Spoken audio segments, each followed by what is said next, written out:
Welcome back to the channel. This is Trendy Storm and you are watching What If Naruto Was the Strongest Human in DXD Universe. If you enjoyed this video, please like, share and subscribe to this channel. Now wasting no time, let's start the story. There was not a single cloud in the vast blue sky, and the sun was at its highest point. Like many children their age, two kids stood on a small hilltop with a view of a large village. They laughed and smiled while playing and running like children who used to play with kunais and shurikens, throwing lethal weapons at each other while performing inhuman feats and techniques with the energy known as chakra. Sweet childhood innocence, to put it mildly, was a fleeting but delightful experience that ultimately played only a minor role in their lives. Uncertain of the reason, the two kids stopped playing and looked up at the vast blue sky. Then it took place. A loud rumbling sound, a bestial and inhuman roar was heard. The sky turned black like the emptiness, the earth trembled violently, the wind died down and a strange chill rose. The plants withered and their life dwindled, and the animals howled, chirped, and barked before frantically running or flying for their lives. However, as they gazed up at the now darkened heavens, a sense of dread crept into their very souls, causing the village's residents to stop thinking and acting normally. The two kids on top of that little hill, however, saw the rumbling sound as a sign that their childhood was coming to an end. Just as the sky abruptly cracked violently, those days crumbled like dust against the wind. Large sinister blood-red fissures appeared along the blackened heavens, resembling glass tinted with red lines. The sky broke, and like a storm's ferocious rain, black fragments of what had once been the sky fell to the earth. A huge black draconic head emerged from the sky crack. Soon after, its hands followed, easily piercing the skies and destroying what remained of them. To the horror of everyone who witnessed the event, it opened its maw and revealed large, jagged teeth the size of large zanbados. It then exhaled, causing sulfur and fiery brimstone to shoot from its mouth in the form of hellish black fire, destroying houses and trees in the process. The village was blessed with the destructive presence of the flames, which spread out like molten magma. Screams of death and cries for assistance were only muffled by the roars of the deadly beast, and the village was already submerged in unholy flames in less than a second. Those who survived were up and armed in an instant, ready to confront the beast that dared to attack their home. The sound of the dragon's roar drowned out their own battle cries. However, their attacks ultimately appeared to be ineffective. Their assault hardly affected the enormous creature that spit out the flames of hell itself. Trouble was said to come in twos or more. Regretfully, the fire was only the first issue the villagers faced. These people were too preoccupied with the fight against the beast to realize that the dragon was only the first step and opening act for a show that many people refer to as a massacre. The two kids on top of the hill were the first to notice it. It was an army of tiny black dots pouring through the voids and fissures in the sky from the very cracks and crevices that the dragon had made. A legion of creatures with bat-like wings flew like a swarm of ravenous locusts craving the fresh wheat and grains. They came down from the sky, and they ate and destroyed everything in their path, much like a locust swarm. The village's residents had no chance. The majority of them were helpless lambs who were weighed down by the prospect of being killed.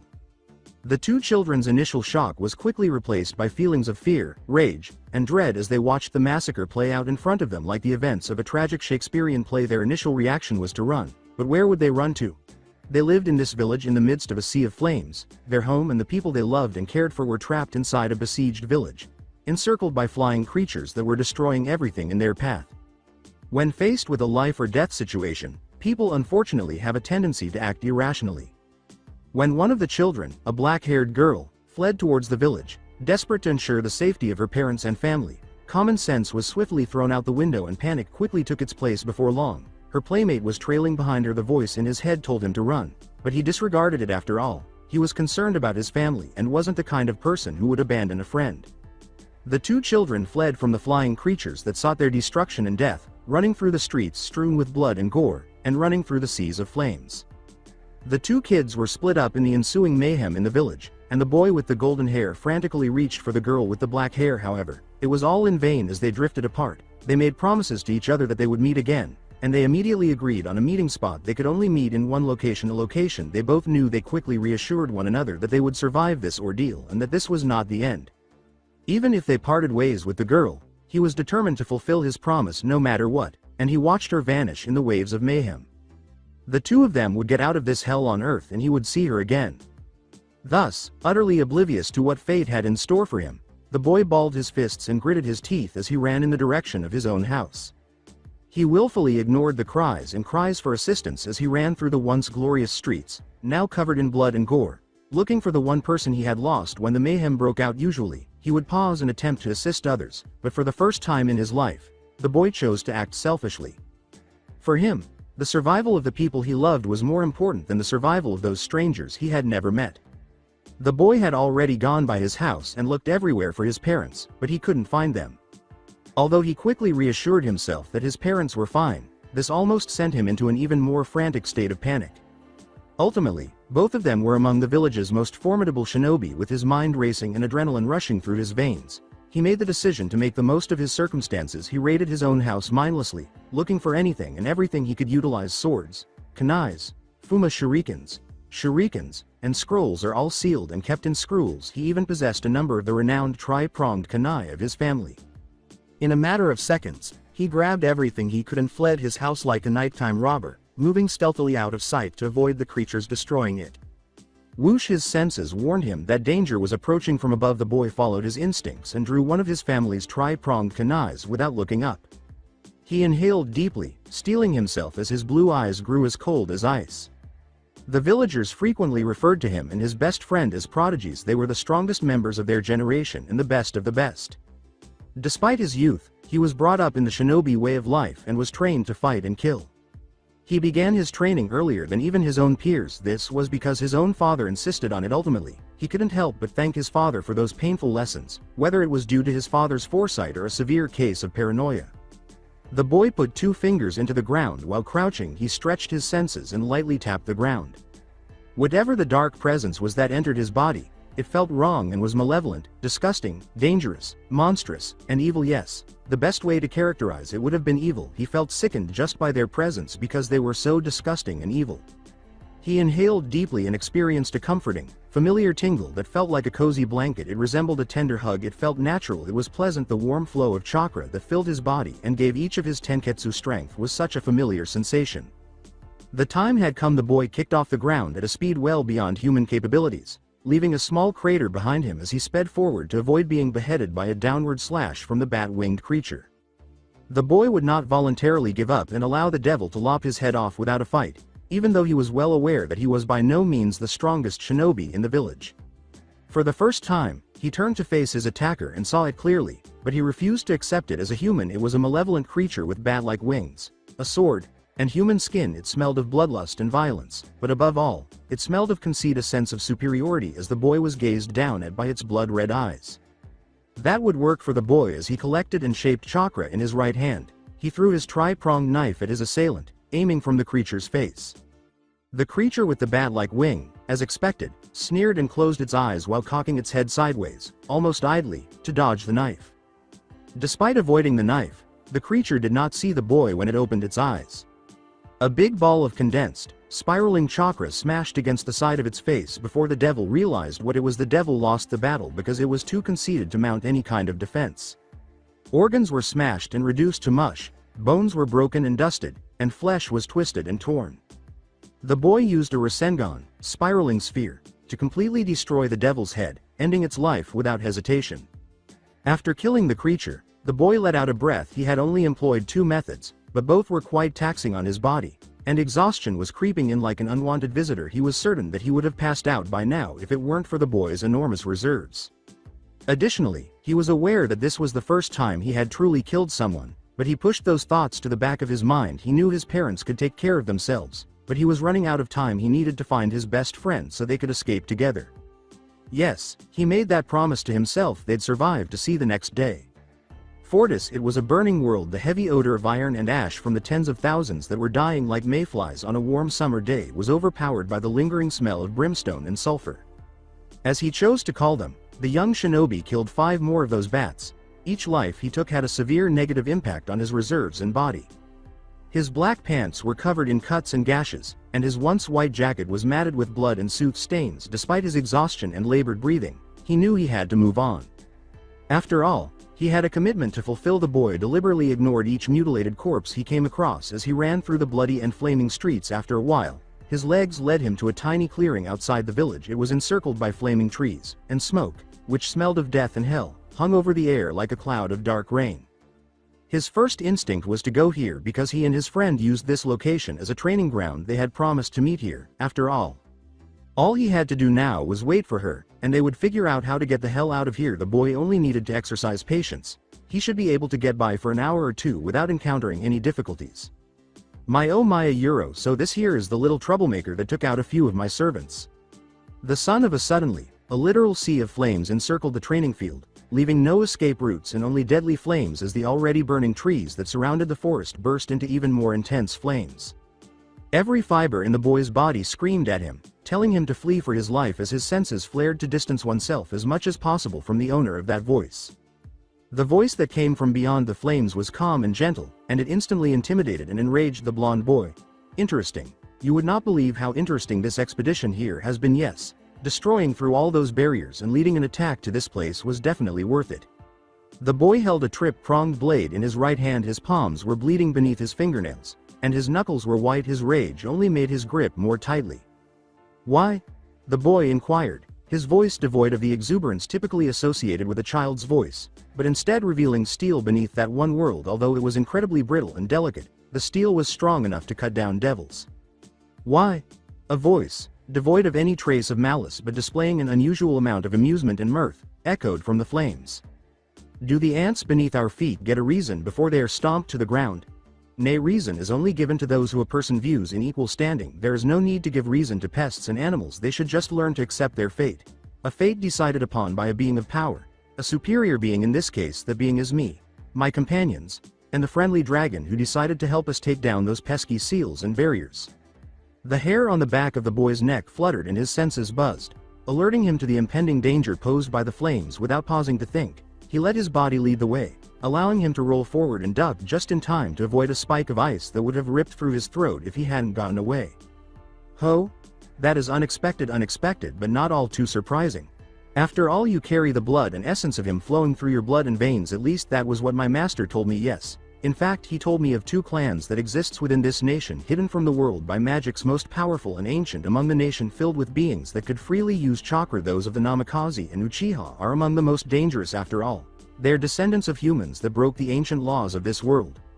As he spun around and threw the lethal projectiles in the direction he believed the voice was coming from, the boy gritted his teeth and bit his lip, iron filling his mouth as he swiftly reached for his pockets with his free hand, drawing several shuriken.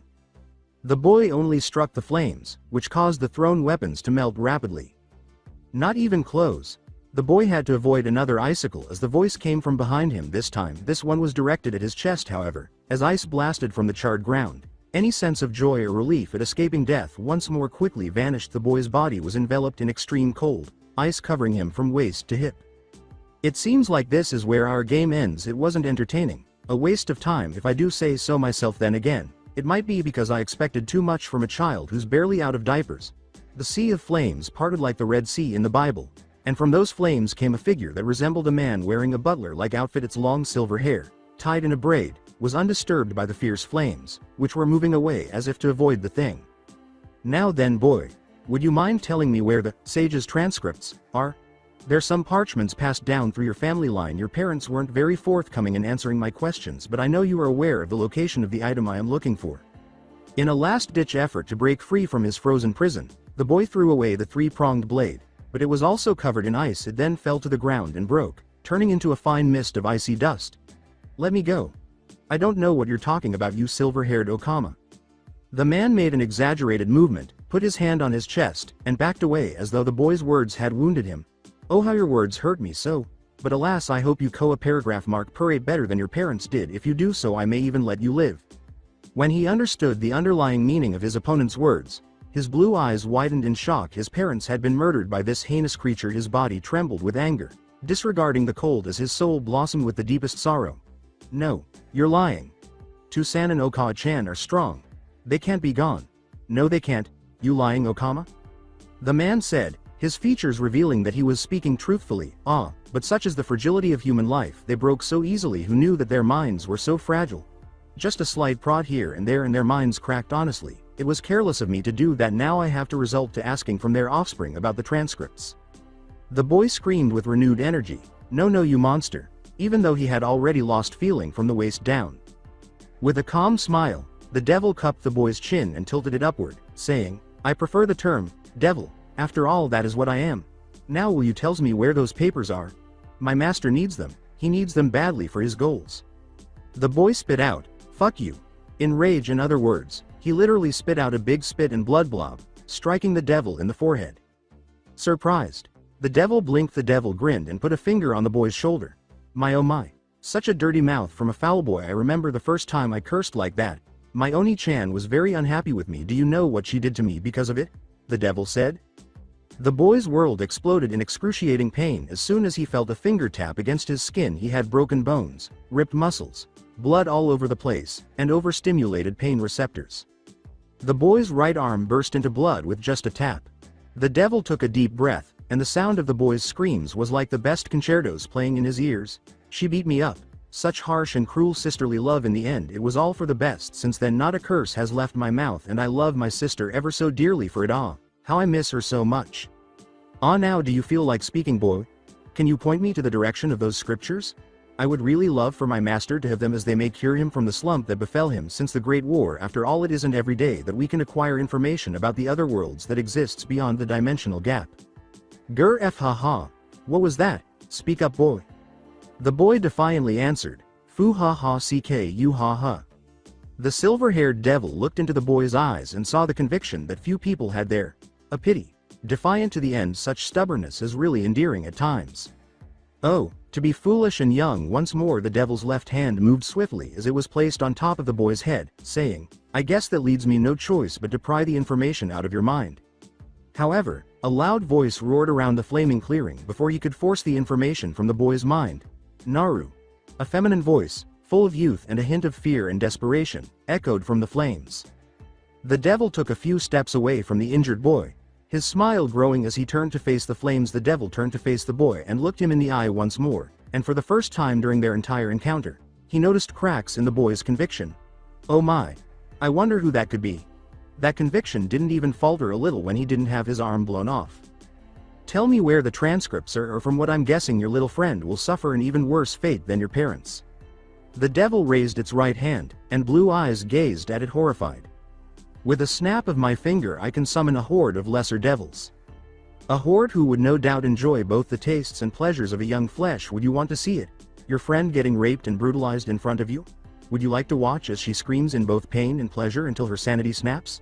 Until she becomes so accustomed to the pain and pleasures that she begins to beg for it like a common whore? I wonder, will you take pleasure in knowing that you will be responsible for whatever fate befalls your friend? The steel broke under the sudden pressure and turned to dust. No, no, don't hurt her. I'll tell you what you want, just promise me you won't hurt her, you said. The devil with the silver hair smiled. I promise. You have my word as a devil that I will not harm her. The boy then explained to him that the transcript was located in a secret vault beneath the mountains that were closest to the village. It was where all of the sage's treasures could be found. This location was a family secret that was passed down orally from father to son. A few months after his father had told him about the site, he was voluntarily giving their killer the information in order to keep his friend safe. He was pleased with himself, but he was also ill. The devil grinned. The devil brought his right hand down to his chest level and said, "My master would be most pleased. See, was that so hard? As promised, I will spare your friend." The boy gritted his teeth and tried to ignore the emotional pain that hit him like a sledgehammer and the physical pain he felt from his crippling wounds as he glared at the devil, tears welling up from the side of his eyes. It destroyed his village. Both of his parents had passed away. He violated his parents' confidence. However, the boy continued to do what he did best. He persevered. He would endure this pain and emerge even stronger than before, but he had to survive first, because being a shinobi meant enduring. He had to escape the ice that was trapping his legs. He had to. Pain overcame his senses, bringing his thoughts to a complete stop. It was painful. He felt cold and his chest ached. The boy's head tilted downward, and the sight of crystalline white tinged with red a peculiar fusion of blood and icy flooded his blue eyes. The devil's own blood and ice magic. An enormous icicle that was large enough to pierce the boy's heart and lungs was lodged on his chest. The boy heard a startled exclamation and then agonized cries for help coming from a distance. When the ice covering the boy's leg disappeared, allowing the boy to fall back first to the ground, the silver-haired devil said, "Do not worry, I will keep my promise. I will not harm your friend, but I will not be responsible for the actions of the elements, nor those of my fellow devils, or the dragon. She will live through this if she has the ability to survive. You, however, will not be so lucky." The boy's cold blue eyes, which were gradually losing their light, caught the devil's attention as he looked down at him. The boy could hardly see because of his blurred vision, but he could clearly hear what the devil was saying. The silver-haired devil then disappeared from the boy's view, leaving behind the body of a dying boy in the hellish landscape that was once the greatest village of the elemental nations. If there was one thing you should really curse, it is simply yourself. All of this happened because of one simple fact: humans are weak. You are weak. Blame your own weakness for the fate that befell upon you. The boy's life was rapidly evaporating, and he lay steadily on the ground with blood streaming from his veins. He was dying, and the boy knew it. The boy heard the familiar voice say, "Naru." It was closer than before, but he lacked the strength to turn to face her. He heard a gasp, then the sound of feet rushing on the floor, then soft sobs as he felt two hands shake his body. It all came to him in a blur, a feeling he hardly noticed. The boy felt tears trickle down his cheeks and swore, "God damn it." When she cried, he detested it. He made an effort to talk to her, to reassure her that everything would be alright, but he knew for sure that it wouldn't be, and he didn't like to lie to her because she was his best friend. Why did reality have to be harsh? Why wasn't it always so nice? He was going to die today, and she would also perish if she continued to weep over him. He didn't want to bring her down with him because he already had one foot in the grave. If he was willing to risk his own life for his friends, what sort of friend was he? He willed his left hand to move, gathering what strength remained. Slowly, it ascended and landed on the girl's cheek. The girl clutched the boy's hand like a lifeline as her eyes widened in shock. Her mouth opened, but the boy didn't hear anything she said. Rather, the boy met the girl's tear-filled onyx-colored eyes directly with his own blue ones. Then he flashed a toothy smile at the girl with his life on the line. The boy moved his lips and mouthed a single word to the girl, his teeth stained with blood. Live. The boy's surroundings then turned dark. Fortis. As soon as the boy opened his eyes, a low orange tone and a far-off, glowing orange that resembled the sun's rays filled his vision. Is this life after death? As he slowly stood up, the boy thought, "I don't feel tired or in pain."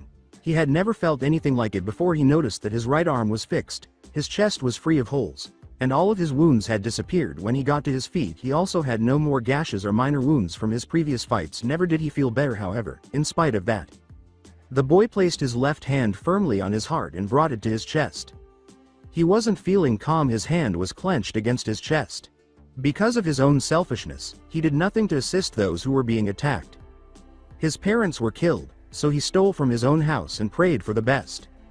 He gave the creature that destroyed his village his family's secrets. His best friend sobbed over his body as he left.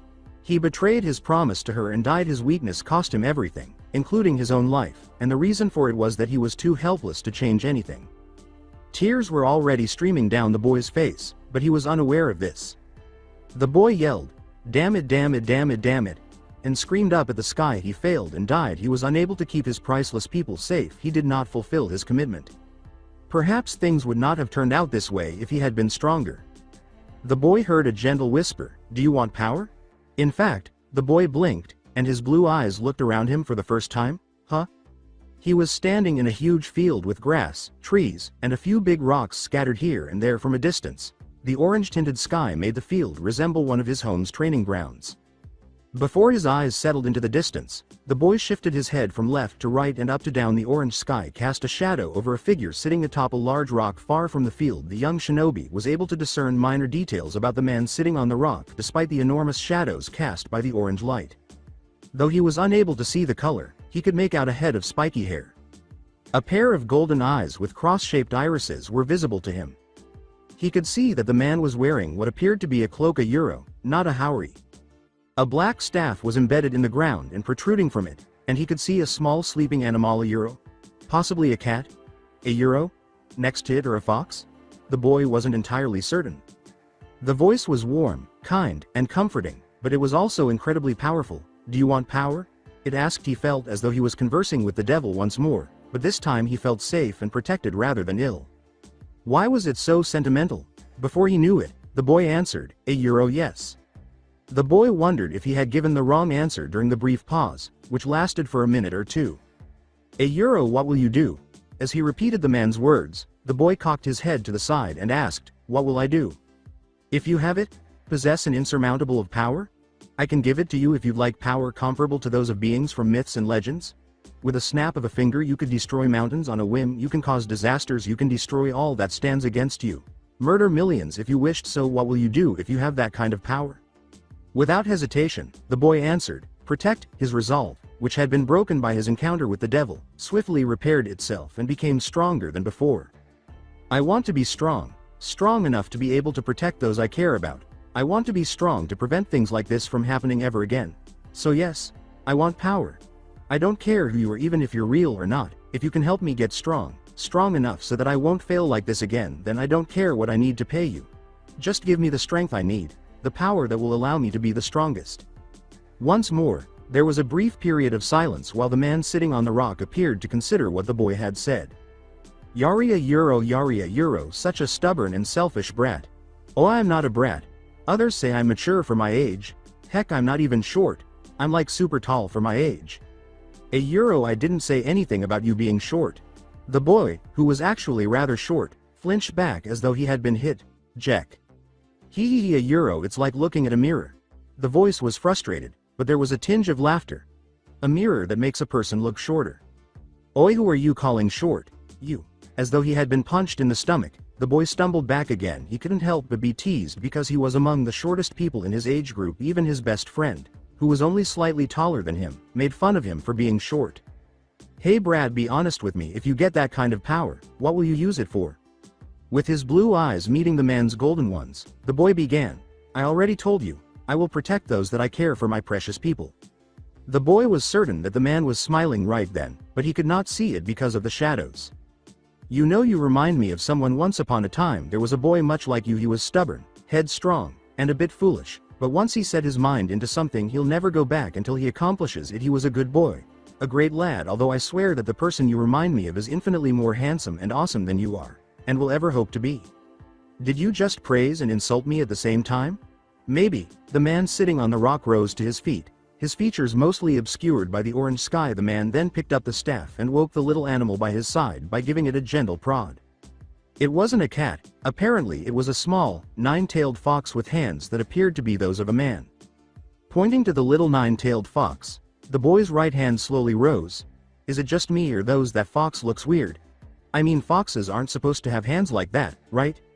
Peeved. I had the same reaction when I first saw him. Truth be told, though it looked really weird with its freaky looking man hands, not to mention those 9 tails, and that oh so violent temper. He also had this lovely personality back then, and he was like, free me or I will eat you. Hee, good times, good times. The tiny fox bit the figure's leg, and there was a loud crunching sound in the air. I will give you some power, but I won't give you all of it. You need to earn it. Through hard work you would be able to reach the levels of power that you wish for. And was immediately disregarded. I will unlock your potential, the potential that exists within all those from our line, like Gigi did for me. I will do unto you, for we have the power of the youngest, that which presides over bonds, the power of Asura. Only the fox, which landed face first on the ground, was visible to the boy as the man vanished in a blur, entirely out of sight.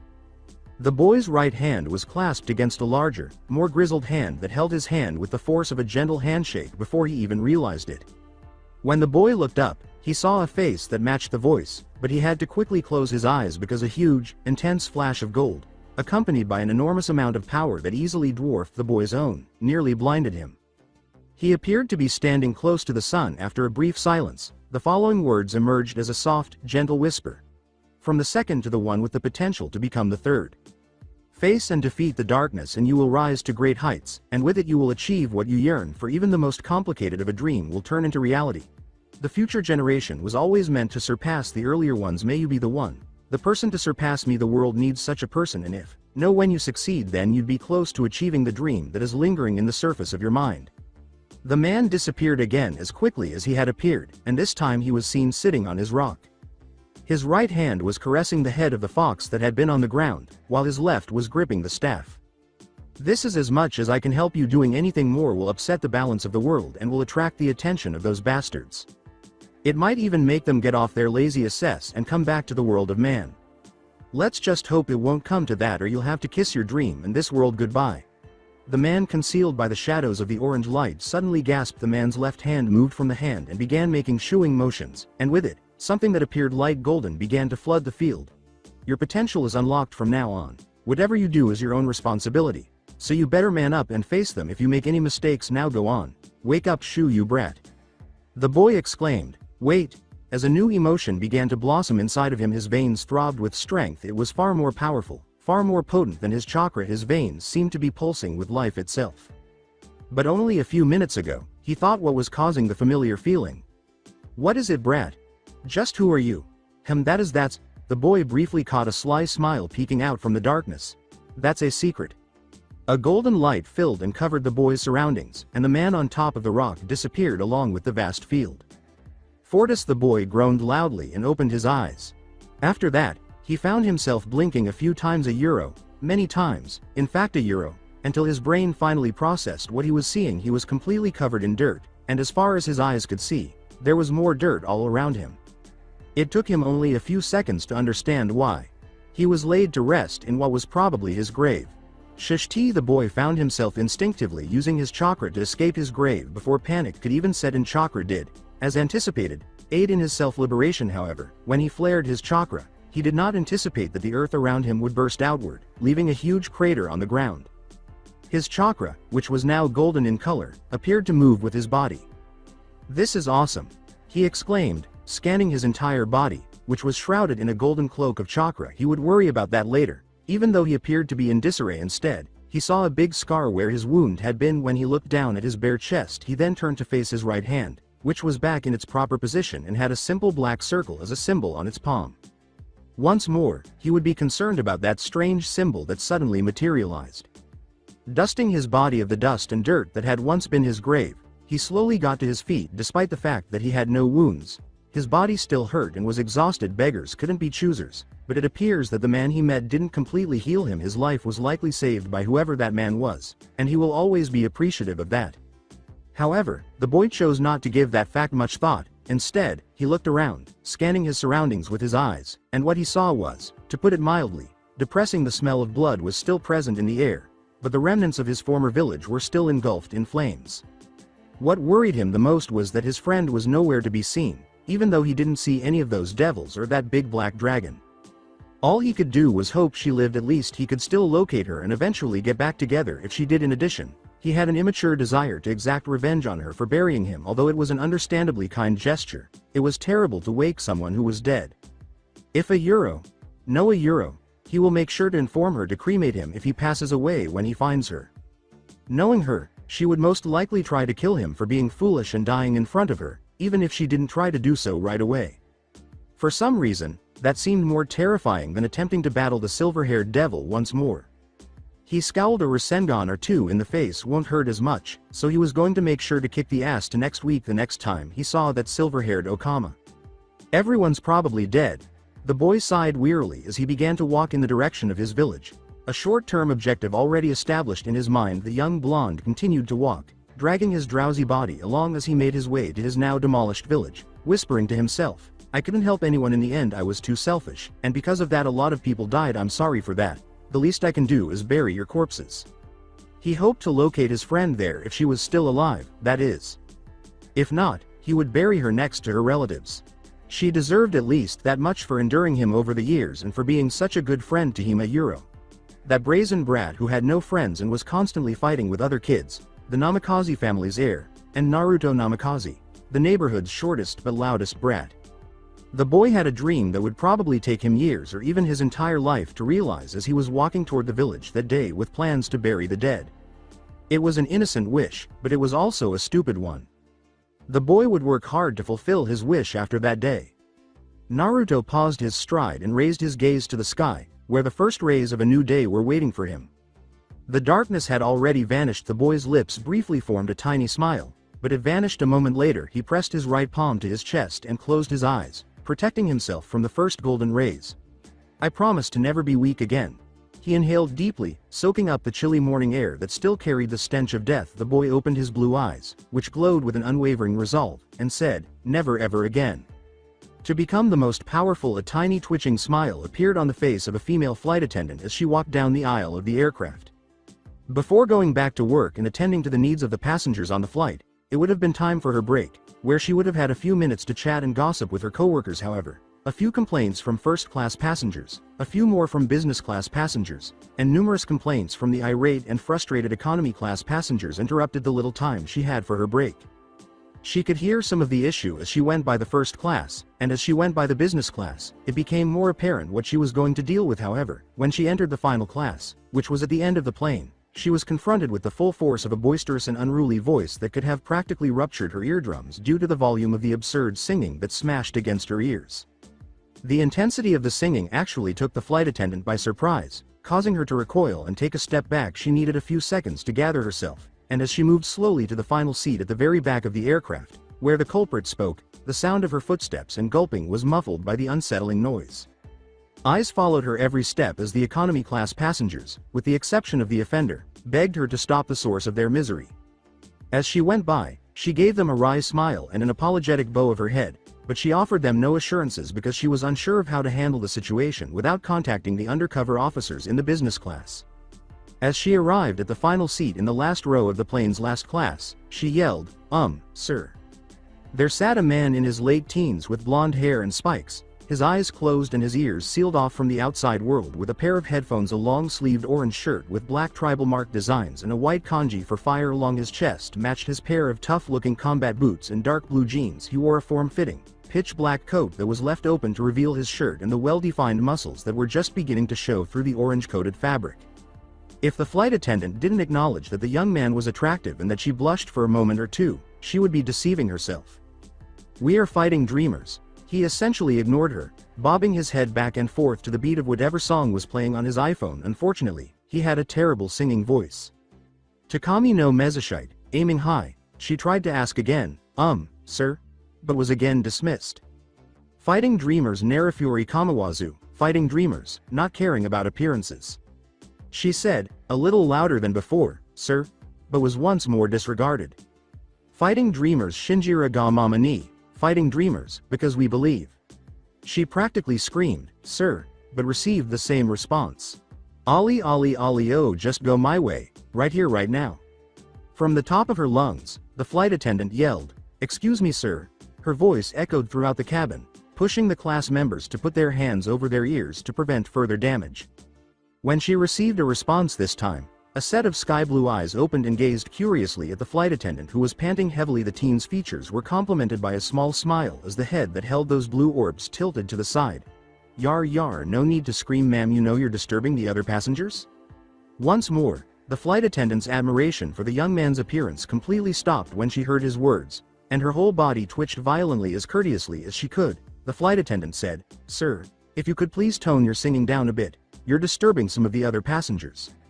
The blonde quickly responded, his head still bouncing back and forth, really, I wasn't really singing that loud, right?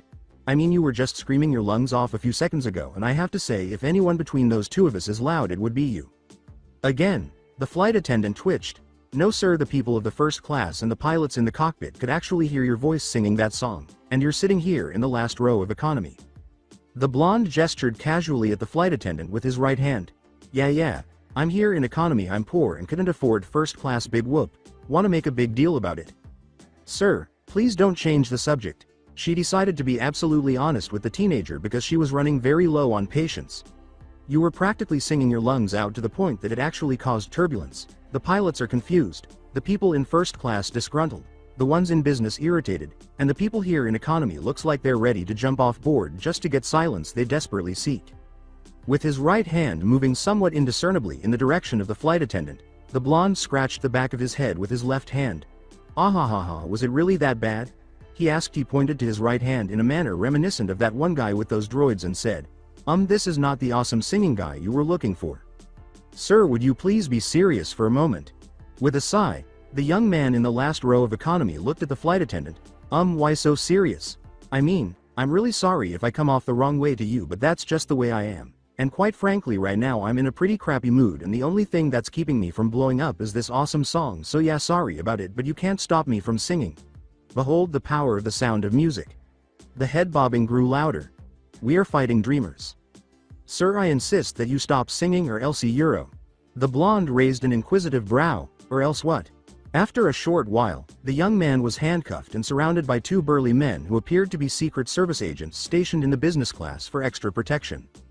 Naruto Namikaze complained from his bonds. Well shit. He was already in trouble before the plane had even touched down. Hell, they had only been out of the airport for 30 minutes for him, This must have been a novel type of record. Why didn't he simply employ Flying Thunder God, Hiraishin, once more? Oh, he didn't leave any markers close to his destination because doing so could spark a global incident that would lead to a whole faction pursuing him. Yes, that would not be a wise move, he asked. Why am I here again? As he cocked his head to the side and began humming along with the song he had been singing earlier, much to the annoyance of the flight attendant and the two guards who were keeping a close eye on him like a certain dead wizard with an eye condition. He muttered as he looked up at the white ceiling of the plane's interior. Oh yeah, I'm here because of that prick. Goddammit, sometimes you're more trouble than you're worth, you prick. The prick's lab, a Euro, very secret base, a Euro, unknown location. Several days ago there were many challenges along the way to becoming the strongest. This road is deadly and full of hidden trials and enemies. One Naruto Namikaze was well aware of the perils that awaited him on his lethal journey to the top of the world after nearly a decade of following this path following his rebirth in hell, fire and blood. Demons, devils, angels, fallen angels, yokai, vampires, werewolves, reapers, valkyries, magus, heroes, a bud-loving, half-demon battle maniac, aliens, the odd robot, and even the enormous and destructive creatures known as dragons were among the creatures he encountered on his ascent. Although Naruto Namikaze was far from normal, at least in the eyes of those who watched his actions, it was a risky path that no normal man with even the slightest working mind or sanity would take. It even got to the point where everyone seriously questioned the young man's humanity. What kind of person, after all, voluntarily opposes and subdues the forces that were meant to be beyond his understanding? But now, as his body jerked violently from his position, Naruto Namikaze was confronted by one of his biggest adversaries on his path to supremacy, a persistent enemy who sneaks up on him, attacks him directly, and repeatedly renders him disabled. He had to go up against one of the most formidable opponents he had ever encountered. Money, to put it another way, he was broke as fuck and at the extreme end of the holy shit I'm super poor spectrum, as were the ragtag but awesome people in his group that he called his friends. As he stood with another man in what appeared to be a very shabby and worn-out laboratory full of various pieces of machinery, half of which appeared ready to blow up at any moment, Naruto Namikaze asked, his left brow twitching, "What do you mean we're in the red again?" The blonde quickly ignored this fact in order to focus most of his attention on the argument at hand. Naruto yelled, "I just finished a job last week and earned us enough cash to last us a few months. Heck, a whole freaking year. I destroyed an entire pack of werewolves and a small coven of vampires during a full moon for Kami's sake." He was pointing the finger accusingly at one of his friends, a silver cross-adorned black muscle shirt, black pants, black shoes, and black gloves. The man was of German descent with his vampiric red eyes, small silver goatee, and head of spiked silver hair. The magus appeared to be in his mid-20s. With his red eyes deliberately avoiding the blonde's cold blue ones, the magus treasurer had the audacity to appear somewhat sheepish and contrite while he scratched the back of his head with one hand. "Well, our group used up all those funds for a euro. Well, a euro stuff. Stuff? You know this stuff, a euro, and those stuff, a euro, and other stuff, a lot of stuff actually? What the heck is this stuff? Why was it so important that it had to eat through all of our group's savings?" The red-eyed man grinned broadly and said, "It was pretty good stuff. Definitely some good stuff." "You're not making any sense." With pride, the vampire magus gave a nod. "Good, then you're still with me here." As Naruto's desire to harm something increased to levels greater than 9,000, his left eyebrow twitched. "No, you lost me when you opened your mouth and started spouting about that stuff, which again I still have no idea as to what that stuff is." The other man looked at the blonde with some sympathy and sighed. "I know listening can be hard at times for someone like you, Naruto, but you need to be more attentive when we deal with monetary issues. Regardless of what the money was spent on, we need more of them in order for our group to survive. I mean, we can't all be in La La Land like you or half-Thai times. Really, sometimes I wonder how we survive under your leadership." The twitching brow was covered by a tick mark. "I will punch you in the face if you don't get to the point. So as I was saying, due to the lack of our funding, almost every other member of our group has gone out to do a job or two. Oi, don't ignore me. Based on my calculations using my infinite world theorem along with a minor application of divination on the fox's part, I was able to calculate that at least half of those jobs that they took will actually result in our group getting out of the red zone." The German was scratching his silver goatee. "Truth be told, I can see us being in greater debt than ever before because of all the potential trouble and general mayhem and disaster that the others could find themselves in. Aside from Ken-kun, who has about 100% chance of going through a request without destroying something, all the others are teetering below safe levels. Though it would be entertaining to see all the chaos they would make. Hell, they could even level a town or two or even a school while they're at it." Naruto responded, demonstrating his complete faith in his group members and utterly disregarding the fact that he was most likely the second or most destructive member of their group. I trust them to pull through in the end, their nakama. After all, he therefore frequently lost a sizable portion of the reward money for fixing all the damage he caused, even though he took the highest paying jobs. Though why would they destroy a school? Without missing a beat, the vampire magic user replied, because school sucks. Didn't you say you were some big wing badass magical professor a few years back? A perverted laugh accompanied by a spooky and menacing aura emanated from the silver-haired man. Yep. And being around students all the time made me develop a severe distaste for all that is related to the S word, although I could do with some of those cute intern girls, they were always so fun to play with. Naruto actually punched the Magus in the face this time. The man clutched his bleeding nose and asked, "What the hell was that for?" The Magus tapped his chest and then flexed his muscles in an exaggerated manner. "Is it because I got laid more times than you? Is it because I tapped those cute interns? Huh? Is that why you punched me? Or perhaps you were looking for a scrap? Huh, you want some of this?" he asked. This is 120% badass vampire Magus here, Blondie. Even Evangeline would think twice when messing with this. "So you want some of this? You sure you can even handle?"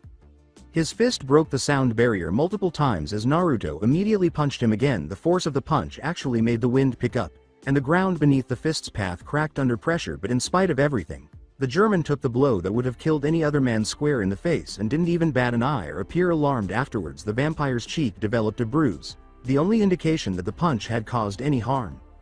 With smoke enveloping the offending limb, Naruto shook his fist and said, "Will you please be serious for a change?" His knuckles were a little red. The vampire rubbed his nose several times. The bleeding had already stopped, and the bruise from the second punch was also healing fast. "I'm not serious. That's some other magic user from Britain. Interesting fellow, really. Met his grandson a few years back. Another interesting lad. Too bad his godfather died. Sirius died. Oh, spoilers by the way." Feeling that his friend was once again violating the metaphysical laws of the world, Naruto let out a frustrated sigh. "Do you need a third punch to the face, Cell?" The vampire waved an exaggerated hand above his head and said, "Geez, fine." The man now known as Zell pulled a piece of paper out of his pocket and tossed it at Naruto with ease. "Well, since you're the leader and it is the leader's responsibility to keep us above the red, I thought you would be interested in this." For once, the vampire was taken aback when the former Elemental Nation resident glanced at the piece of paper before tossing it back to Zell. For the first time in their conversation, Zell asked in genuine confusion, "Okay, what the hell was that for?" "I do not need an ad for hookers. Especially an ad for some kinky BSDM shit. Oh god, does that leather? And that clamp? Keep your fetishes to yourself, you perverted vampire." Looking down at the crumpled paper, the vampire saw that it was, in fact, an advertisement for kinky sex. Cell took another piece of paper out of his opposite pocket and handed it to Naruto, saying, "Oh, wrong piece of paper, ha ha ha ha. The thing I wanted to show you must have been in the other pocket." Naruto glanced at the sheet and muttered something about a perverted vampire, but the blonde started blinking a few times when he saw the parchment. "Huh? 5 million euros? That's certainly a hefty amount, and the mission is simple enough. Just need to retrieve some swords. How hard can that be?" His gaze wandered. The shinboy folded the parchment and put it in his pocket, saying, "So I just need to meet this guy named Michael, huh? Common name, must be an alias by me. Sign me in. So where do I go?" The blonde shinobi felt uneasy as the Magus flashed a sly, eerie smile. "St. Peter's Basilica." As those 3 words replayed in his head, Naruto actually went a little pale. "A euro, but wait, isn't that in?" The vampire finished the shinobi's sentence for him. "The Vatican." "The Vatican? I." The shinobi gave Zell a direct look. "You know I got in a fight with the Vatican's strongest exorcist Giulio Gesualdo a few months ago, right?" Zell nodded as though nothing were wrong. "Yep. You know I pissed off a lot of people in the church during that fight, right? I mean, me and Giulio really wrecked some serious shit when we fought. I think we even sunk an island or two, and this time I'm being hired by a man named Michael. Same name as the seraph, one of the big honchos of the church. Just reading that name is sending alarm bells ringing in my head like there is no tomorrow." Naruto let out a sigh. "A euro, you're never going to let it go, if I back away from this, right? You know me better than I do. So I just need to go to the Basilica and meet up with this Michael there?" The now smiling vampire replied, "Yup, then you just do what he wants and we'd get enough money to fund our group for a while."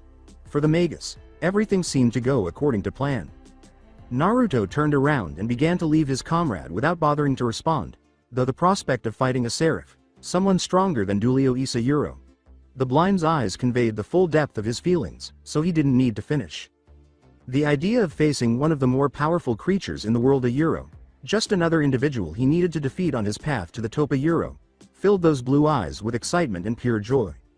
He only hoped that this mission would be good enough to make him angry if this Michael wasn't the Seraph. If not, he was still getting paid a lot for it, which wasn't too bad in and of itself after all. It took a lot of effort and, presumably, a consistent stream of income to become the strongest. The road to becoming the strongest was, in fact, paved with many challenges. Off-air Transat Flight 380 at Leonardo da Vinci International Airport in Italy. Today Naruto stretched his body and yawned as he walked on the airport tarmac. He would normally have left the aircraft in the same manner as the other passengers, but today he had to bypass the customary exit procedures in favor of sneaking out through the Airbus's cargo hold, which was easy for a shinobi like him. Yes, that was a lengthy flight, during which he sang and hummed inaudibly. However, the staff was somewhat severe and attempted to hold him after the flight, claiming that he needed to be taken to the police due to his unruly and disruptive behavior. They were trying to do their jobs, and he couldn't really blame them. The word, trying, is crucial because they would always regret the day they attempted to capture Naruto Namikaze because they were unable to do so with ease and spectacular failure after the plane touched down. In addition to that, the two guards would most likely have to endure the embarrassment of reporting to their superiors with their uniforms of bright pink, their hair dyed bright neon orange, and voices that sounded like they had just inhaled a whole canister of helium. Naruto never ceased to be amazed by the nearly endless everyday and practical applications of Senjutsu, demonstrating once again that he made the right decision in devoting his time and energy to the ancient craft of the Namikaze and Uzumaki. Yes, they were helpful in battle, but he was always amused by the small things they did in daily life. One minute you might be designing a seal that could call forth gods and creatures from other realms of existence. Or you might be making a complex array that could simultaneously ward off time, space, and weave through the very fabric of reality. The next minute, you might be using seals to make multicolored paint bombs and whoopee cushions. His ancestors must be very proud of him because he truly possesses a very flexible and adaptable art. That is, if what he read in those scrolls was true at all. If it were, then his ancestors were obviously the most insane people in the world. However, some of that madness might be inherited because he was trying to become the strongest person on the planet. He asked no one in particular, so what is the quickest way to get to the Vatican? As he entered the actual airport and was greeted by a throng of people going about their daily lives after leaving the tarmac where the planes were. Naruto walked through the airport for a few minutes, slowly navigating the sea of people on his way to the exit, where he intended to hail a cab to take him to St. Peter's Basilica. Naruto heard a voice he didn't recognize yell, "That's him. There. The guy with the blonde hair and headset." Yes, the short guy. Normally, he would have ignored the person, but the blonde responded almost immediately to the remark about his respectable height of 5 feet 7 inches. The shinobi flipped the man off. After turning around he yelled, "Oi, I'm not short, I'm like super tall for an Asian guy," and saw the familiar attendant from earlier, as well as 2 orange-haired men directing and conversing with a number of officers. Several of the aforementioned officers were sprinting in his direction while brandishing handguns. Freeze! A number of cries reverberated throughout the airport, causing the seas of civilians to split like the Red Sea and retreat as far away from the blonde troublemaker as they possibly could. Naruto smiled at the arriving policeman, a hasty plan already taking shape in his mind. "No, I'd rather not, don't really like the cold that much because of this one time where I almost got frozen to death and got an icicle shoved to my chest, so I have to pass. It would be ideal for hiding his ass." The shinobi tossed a smoke bomb to the ground, blurring his right hand while tucking his left in his pocket. "Then again, you guys can catch me if you guys can," he said. The thick and hazy smoke soon gave way to the sounds of gunfire. "Sayonara, suckers." The gunfire grew louder, now accompanied by hysterical and panicked screams. "You'll never catch me alive, MWAHAHAHAHA," was a manic scream that echoed throughout the airport. It was quickly followed by loud shattering and crashing, demonstrating once more how deeply his ancestors' blood ran through his veins.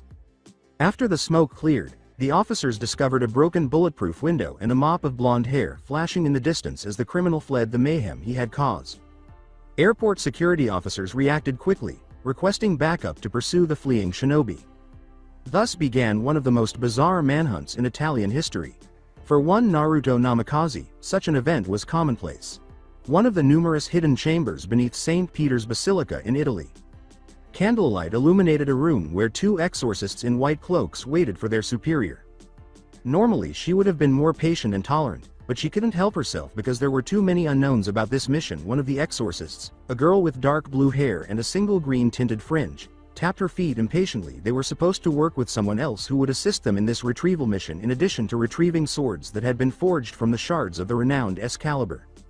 But why they, the users of the Excalibur fragments, were sent to recover the stolen fragments was the question that kept coming back to her. That would make them even more vulnerable to the enemy, wouldn't it? And wouldn't that increase the likelihood that their fragments could be stolen as well? The only indication of her uneasiness and nervousness about what was turning out to be a very risky mission they were being sent on was the slight increase in intensity of her foot tapping. She turned to face her companion, another exorcist who was also endowed with the ability to use the pieces of Excalibur, and asked, "MHH, I wonder who we're working with." A Japanese girl wearing twin pigtails with her long brown hair. The girl added, "I hope it's Dulio-sama." Her eyes were as bright as stars in the night sky. "I've never met him before, but I heard that he was cool, easygoing, and strong." She folded her hands under her breasts and said, "He is definitely strong. After all, he is the only exorcist of the church that is allowed to hunt down high-class and even at times ultimate-class devils." Working with Dulio had its advantages, but there were also drawbacks. For example, the strongest exorcist was very irrational when it came to trying a new dish, which could potentially ruin their entire mission. However, they would have a better chance of surviving this entire mission if you worked with them, in addition to having an easier time getting the Excaliburs back. Yes. She nodded in agreement with her friend's guess regarding their most likely date. "I do hope we work with Dulio. That would at least make the success rate of this mission to around 90%. Before zoning in on the blue-haired exorcist in bewilderment, the brown-haired exorcist's violet eyes blinked a few times. "Huh? I thought it would be 100% with him working with us. The 10% is for unknown factors, and trust me when I tell you that my gut is telling me that there is definitely more to this mission than meets the eye," the other exorcist replied coolly. In a confused gesture, the Japanese exorcist cocked her head to the side and asked, "What your gut is telling you? Are you hungry again, Zenobia-chan? Did you forget to eat again?" The blue-haired Zenovia's stomach began to growl and betray her, much to her concealed embarrassment. "No, what I meant to say was, you know what, never mind, Irina. On second thought I might be a bit famished." With frantic hand gestures, Irina exclaimed, "I knew it. Let's grab something to eat. After this we can even get Dulio-sama to come along with us, without much effort." Zenovia gave her a blank stare. "We're not even sure if it's Dulio who will assist us in retrieving those swords, so don't get your hopes up. For all we know, they might send one of those old exorcists that will most likely serve as cannon fodder. You know, those short ones who are basically useless." "Oh, those really short ones. Old short exorcists. I've actually seen a few of them around." "Oi, who are you calling old, short, and an exorcist? I'd like you to know that in no ways am I old, nor short. I'm awesomely tall, but I am also not affiliated in any ways with the church, so I'm not an exorcist. And lastly, I'm not useless. I'm super awesome and kick ass." The two exorcists mechanically jerked their heads in the direction of the voice. Fortunately, their cloaks' hoods were up, concealing the shocked expressions on their faces. A young man, perhaps a year or two older than them, was standing in front of the wooden doors that neither of them saw opening. His hand was pointing at Irina while shaking in what seemed to be barely contained comical rage. Again, they were both trained to be acutely aware of their surroundings, and at no time during their conversation did they even realize he had entered the room. She only needed a moment to realize that they were most likely going to be working with this blonde-haired teenager with icy blue eyes. Even though the young man seemed to be skilled at being stealthy, Zenovia couldn't help but make assumptions about the blonde based on what he said. First impressions tend to stick, as most people say, and in that brief moment, a single word encapsulated Zenovia's whole perception of the blonde. "Idiot." She opened her mouth and said it to the young man's face without even realizing it. Vestibule of St. Peter's Basilica in Italy an hour and a half ago. With a shit-eating grin on his face, the Namikaze yelled, "Sanctuary! Sanctuary!" as he sprinted towards St. Peter's Basilica, accompanied by a number of police officers and speeding cars. Sanctuary. He leapt over two guards who were standing close to the basilica's gates before landing feet first inside the church. His body contorted in midair, resembling an acrobat with his head hanging loosely on his neck, his legs spread apart, and both hands extended outward. Given his faultless performance, a panel of judges would have unquestionably awarded him a perfect score of 10. Before realizing that he was still being pursued, he remained in that position for at least 3 seconds. At that moment, he abruptly broke his stance and sprinted toward the basilica's altar, where a certain blond man was standing, while yelling at the top of his lungs, "I claim sanctuary to the Holy Church. Please, followers of the Almighty Jesus, save me from the grave injustice from these people that assail me so." Sanctuary. Sanctuary. A good-looking man with long blonde hair and bright green eyes that seemed to be always depressed asked, "Such a strange young man." He was staring at his fellow blonde who was hurrying in his direction. "Must you act like this?" Naruto halted a few paces ahead of the green-eyed man, who was actually one of those creatures that wore human skins unlike devils. This one emitted waves upon waves of dazzlingly bright and warm holy aura. "You mean awesome?" Naruto asked. Naruto quickly realized that this individual was the real deal and that this person was his contractor Michael. An actual seraph in front of the angel, Naruto couldn't help but smile wildly, the thought of such a titanic battle already rushing through his head. With a soft, gentle, yet powerful voice, the man retorted, more along the lines of troublesome and insane. "Really, but I guess in your case and the case of your group those two words and awesome are simply the same." Naruto quickly responded, "You're just jealous of all our adventures." At the same time, his mind was already formulating a number of scenarios and strategies to deal with the seraph should he ever have to battle one of the Bible's strongest angels.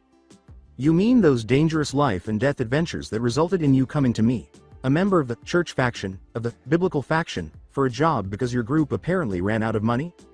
Naruto was half serious about the fighting deal, but he already knew that the angel wouldn't risk getting into a fight that would not only kill a lot of ordinary churchgoers, but also probably result in the destruction of a well-known holy site belonging to one of their factions. "Yeah, we've already established that we were in the red, piss as poor big whoop. Wanna fight about it, or are we going to get to the actually giving of the mission and such?" The blonde could already see the global shitstorm on the night news headlines, and they would likely attribute it to some sort of strange gas leak. St. Peter's Basilica was in ruins. It was a strange justification, but sometimes that was the way the church operated. A tiny smile came to Michael's face as he shook his head. "You are really just as rude as I heard you were." "No, I'm not rude. This is just how I came to be pre-made with a guarantee back policy if you don't get the mouth and the attitude with every model. Please don't even insinuate that there is more than one of you. That is not one of your clone techniques that Dulio spoke of. I'm not sure the world could survive the presence of two Naruto Namakazes. We'd destroy it through our sheer awesomeness." Michael gave a little laugh and said, "Yes, let's go with that. Though I think you're forgetting about something." Naruto waved away the seraph's worries, saying, "If I forgot about it then it was probably something that wasn't important." Michael's eyes lingered on something, rather, some people approaching from behind the shinobi, and he said, somewhat amused, "Oh, I can assure you this one holds some semblance of importance. Step away from the priest and put your hands in the air." A number of cries came from the basilica as a number of armed officers entered the hallowed building with guns and other weapons blazing, disregarding even the church's rules. "Oh yeah." Naruto glanced at the armed men for a moment before turning to face Michael. He said, Sanctuary?" A trace of smugness and satisfaction was evident in the statement. "I am sorry, but we only offer that to those that believe in the Lord our Creator, not as you said the Almighty Yebas. You know, for an angel you could be a dick at times. Word of advice, you might want to duck." The blonde shinobi was tackled and dog-piled to the ground by at least 10 officers before he could finally finish speaking. A little help here. I really don't want to have to seriously hurt somebody." "What's the magic word?" "Sanctuary." "No, try again." "Placebo?" The man with the green eyes just gazed at the shinobi without any expression. Naruto gave an eye roll. "Okay, fine. Please, O powerful and almighty Michael, show this unrepentant sinner the error of his ways so that he may free himself from the shackles thrown to him by mortal men." The officers gave Michael one look before being struck by what was probably a compulsion spell that caused them to stop what they were doing and immediately remove the blonde. "Guards, you may let him go. I have this situation under control." The officers then turned and quietly walked out of the church, all the while maintaining a zombie-like appearance. The seraph turned to face his fellow blonde, who was already up and dusting his clothes, and asked, "See, was that so hard?" The angel turned toward one of the basilica's numerous doors and began to walk in that direction, saying, "Now if you wouldn't mind, please follow me so we can have our conversation in a more secure place." As Naruto followed the angel, he loudly complained, "I repeat what I said earlier, for an angel you could be a real dick at times." "Oh?" the seraph asked, raising one eyebrow as he turned to face the final Namikaze. His normally dejected eyes briefly glowed with laughter. "You do need to realize that I basically grew up, and have known the governor of fallen angels and leader of Grigori Azazel since way back." That brought Naruto to a complete stop, causing him to pause his steps and gaze at Michael's back for a few seconds. That actually explains a lot. Inner sanctum of St. Peter's Basilica in Italy. As the elemental massacre survivor caught up to him, the angel abruptly remarked, That was really devious from your part, Naruto-san. As he walked calmly alongside the angel, Naruto merely put his hands behind his head and cocked his head to the side. What are you talking about? Michael looked at Naruto approvingly. You purposely caused chaos in the nearest airport and gathered a crowd of police officers to go after you in order to cover your tail and protect yourself from the more unsavory members of the church that would have been after you since your fight with Dulio. In essence, you got members of the mundane world involved and caused them to unwillingly protect you from the members of our world, to keep us or rather some of the more extremist exorcists in check, lest they want to reveal themselves in our faction to the eyes of the mundane. For a brief moment, Michael thought he saw a calculating and cold glint cross the shinobi's eyes. "Ma, you give me too much credit. I was just being myself and attracted trouble as usual." Even though it was only present for a brief moment, the Seraph's suspicions were confirmed. In fact, the blonde's insanity had a method. Michael smiled unconsciously as Naruto joked, "It wasn't as if I was purposely using what many consider cannon fodder in order to block out exorcists from attacking me. After all, that would be really, and I mean really mean, not really a heroic act from an upstanding citizen of the world like me. Such a frightening mind you have hidden beneath a fa section 8 of energetic foolishness." Messy blonde hair tangled around his fingers as Naruto scratched the back of his head, saying, "Ha ha ha, let's stop talking about me. You're like making me blush and all. So let's just get straight to the point. No use dilly-dallying around and all. What's this mission about?" The details I got were extremely vague. They just said I needed to get some swords to get some cash, and if it wasn't already clear by now, I'm in dire need for cash, so as long as it doesn't involve taking down a god or a dragon cause it'll be too troublesome, then you can say that I'm in eBay. The angel quickly closed his eyes to gather his thoughts, then opened them a few seconds later and said, Fair enough. Several important swords were stolen from various churches across the world. Normally this wouldn't have been a serious issue, and we would have sent our exorcists to remedy the situation, but in this case it's because of the nature of the swords, and that they were taken in a span of a few days, is what worries me." Naruto listened carefully to the Seraph's words and asked, "So what's so important about those swords?" He discovered the hard way that it was foolish to embark on a mission before fully understanding the situation. Any half-baked professional would know that in certain cases, having the correct information would significantly increase the chances of survival to an astounding degree in addition to the mission's success.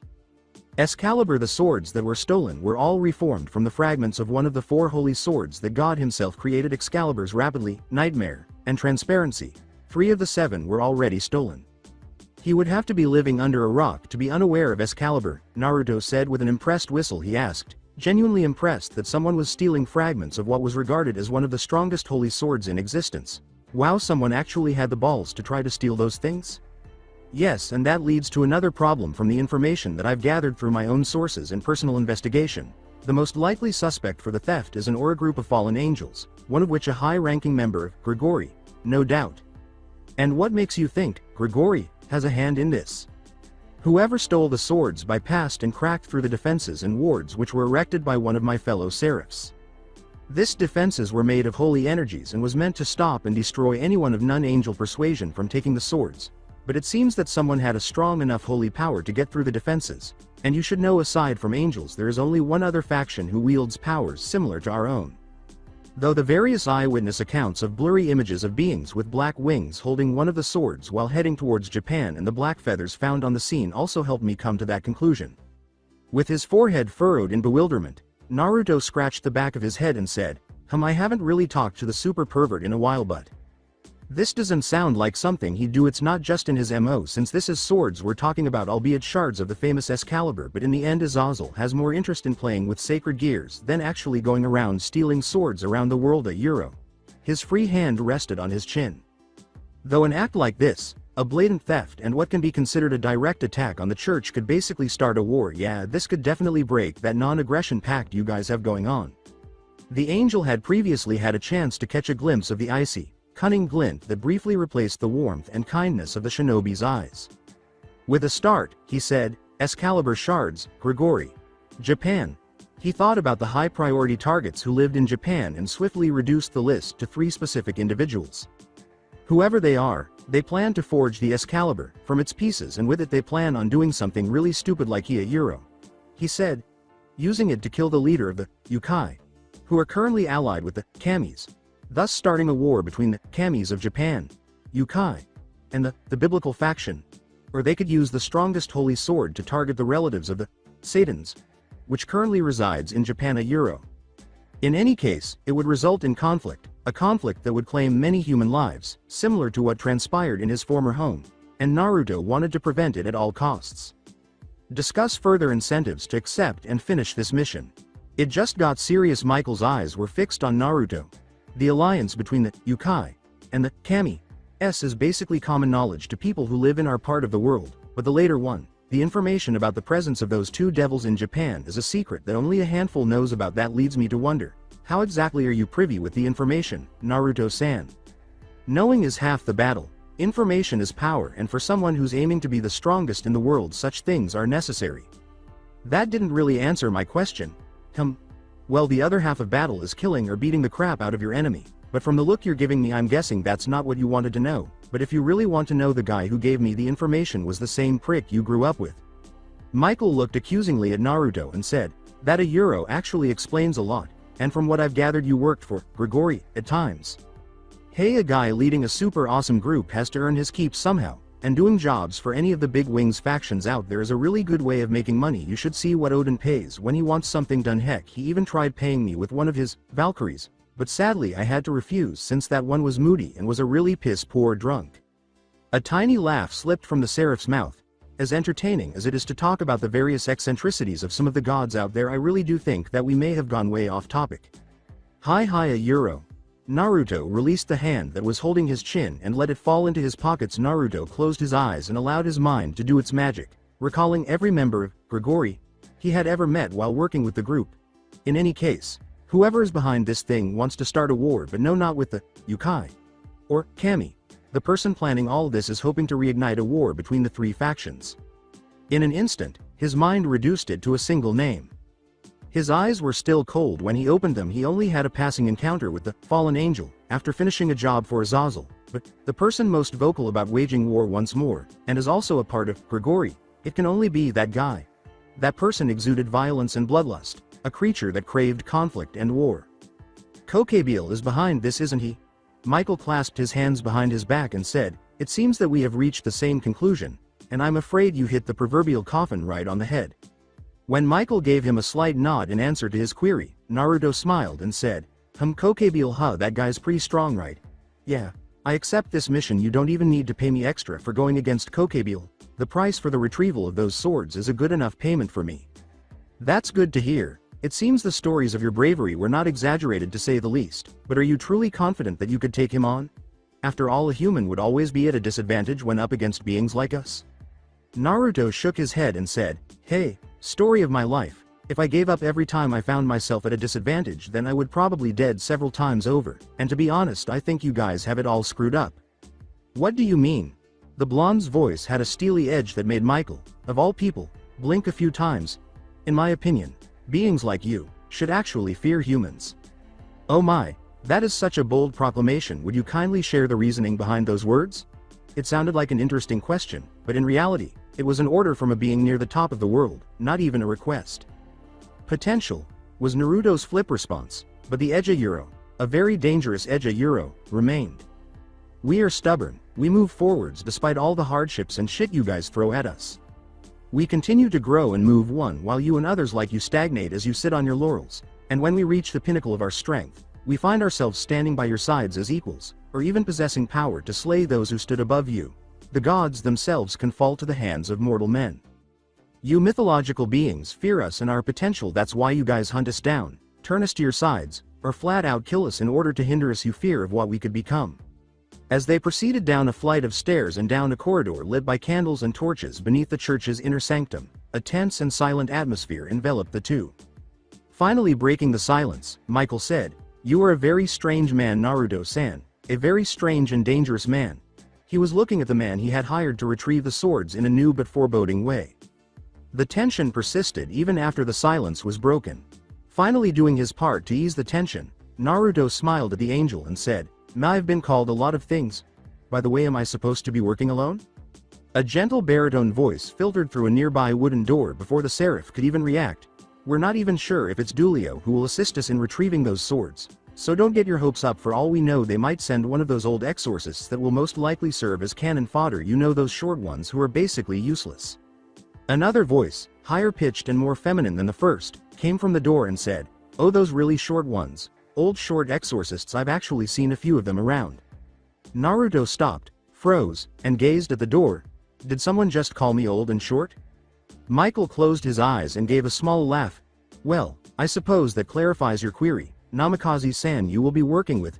He opened his eyes to discover that his companion had vanished from view and that the room's door was now open. Oi, who are you calling old, short, and an exorcist? I'd like you to know that in no ways am I old, nor short. I'm like awesomely tall, but I am also not affiliated in any ways with the church, so I'm not an exorcist. And lastly, I'm not useless. I'm super awesome and kick ass. Naruto's scream came from behind the wooden door. The room echoed with the flat voice of the unmistakable baritone from earlier, idiot. As he entered the room, Michael couldn't help but laugh a few more times. His earlier exchange with Naruto was immediately pushed to the back of his mind, but it would never be forgotten. Such a strange young man, one of the numerous hidden chambers beneath St. Peter's Basilica in Italy. Now standing against a wall at the side of the room, still grinning, Michael introduced his two exorcists to their mission partner, who was still near the door. Neither appeared overly captivated to collaborate with the other. Zenobia-san, Irina-san. This person here is Naruto-san. As you can see, he is not Dulio, and the two of you are going to Japan with him to retrieve the stolen pieces of Excalibur. Let's not forget that there's also a chance that you'll fight a really strong fallen angel, so good luck with that. Then there was quiet. The second went by then. Minutes went by then. Naruto shrugged, unconcerned with Michael's introduction or the fact that those two strangers had called him a fool. Zup. The floodgates appeared to have suddenly opened. With all due respect, Michael-sama, this man, Zenobia, was the first to speak after the seemingly indifferent shinobi. She had spent the last few minutes closely examining the blonde, and despite her keen observational skills, she was unable to find anything particularly noteworthy about the person she had mentally labeled as idiot. He was even slouched and appeared unusually bored during the waning minutes. He doesn't look like he could help out that much, and quite honestly, a euro. She chose to add her own thoughts. A euro, he looks a bit flaky.